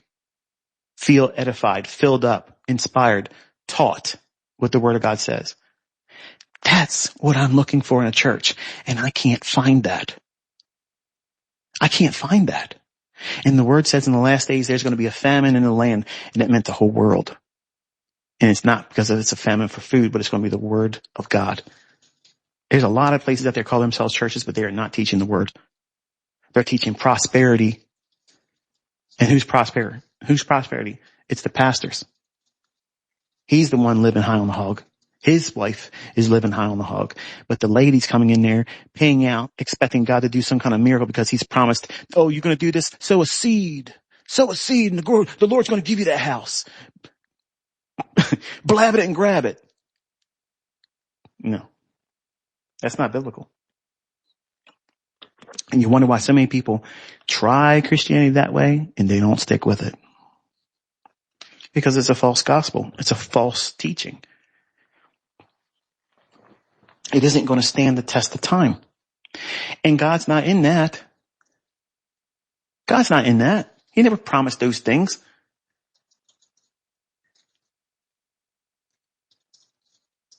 So I answered a lot of questions today. A lot of questions that are unrelated to the market. So it wasn't all false advertising. I did talk a little bit about the markets in the beginning just to hook you. But I led you to church one more time, kicking and screaming. But I'll say this and I'm going to get off here because I actually kind of am hungry. The study I'm working on now is on the tabernacle of Moses. And to me, it's a very fascinating study. I don't want to steal the thunder of what it is that I'm going to show in it, but I'm trying to come up with a way where I can go over the extreme details because you know how I am, right? I'm very detail oriented and there's a lot of specifics around that specific structure. And if you want, you might want to look at those chapters in Exodus that deal with the tabernacle. Okay. And then when I get done with it, it'll probably take me about 2 hours to get through it and it'll be kind of exhaustive, but I won't try to strip you of everything you can mine by studying on your own. But I promise you, it'll be so cool when you look at it because I love finding Old Testament things and bringing light to it where it's like, that is awesome. Like that's neat. That's like, I wouldn't have saw that if I hadn't looked at it from that perspective. And when you see it like this, as I'm going to teach, it's just one of those things that makes you think, wow, I want to study more. And that's what's the inspiration for me doing that channel. Not only is it teaching people how to come to, God in the right way biblically, but also how to revere and adore him in the study of his word because it's fascinating. It's so fun. It's like a treasure hunt. And when you get in, you turn over all these rocks and you start thinking, wow, that's there. It's always been there like that. Yeah, it's always been there like that. And it's fun. And it's easy to be delighted by his word. It's just so fascinating. It's a rabbit hole that just keeps going deeper and deeper and deeper. And as you would expect as the author, he can do those types of things. In a stale old book that people say this doesn't make any sense, it was written by a man, it keeps delivering deeper and deeper, layer upon layer. You can look at the same passages and go into them and see new depth, more insight, more manna, bread from heaven. So hopefully I've been, in a certain kind of way, entertained you, got you invested emotionally and psychologically to prove me wrong, inspire you to have a little bit of faith in humanity and not fall into the victim and trap that they're trying to have us fall into. You love your neighbor. It's everyone that's not you. They're going to do things backwards sometimes. They're going to look at things differently. But that doesn't mean war against them. It doesn't mean harm them. It doesn't mean threaten them. It doesn't mean go out in the street and break up their stuff or harm them. That's uncivilized. And I think that, unfortunately, we're going to see a whole lot more of that intensify. And when we get into spring and summer months, it's probably going to be off the charts. So I had some trips that may end up getting canceled if things start getting stupid. But I had time to talk with you today. I got to overstep my welcome because my wife is giving me that sign. I'm getting off now, hon. Okay, just give me a chance. I can't say goodbye. That's what I'm saying to him right now. So I'm going to escape. I will wish you all a pleasant week.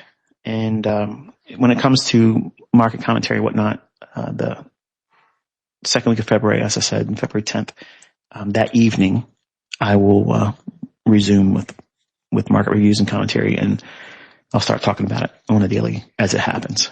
So until then, I don't know when I'm going to talk to you again, but the next bit of business will probably be that Bible study on Berean study.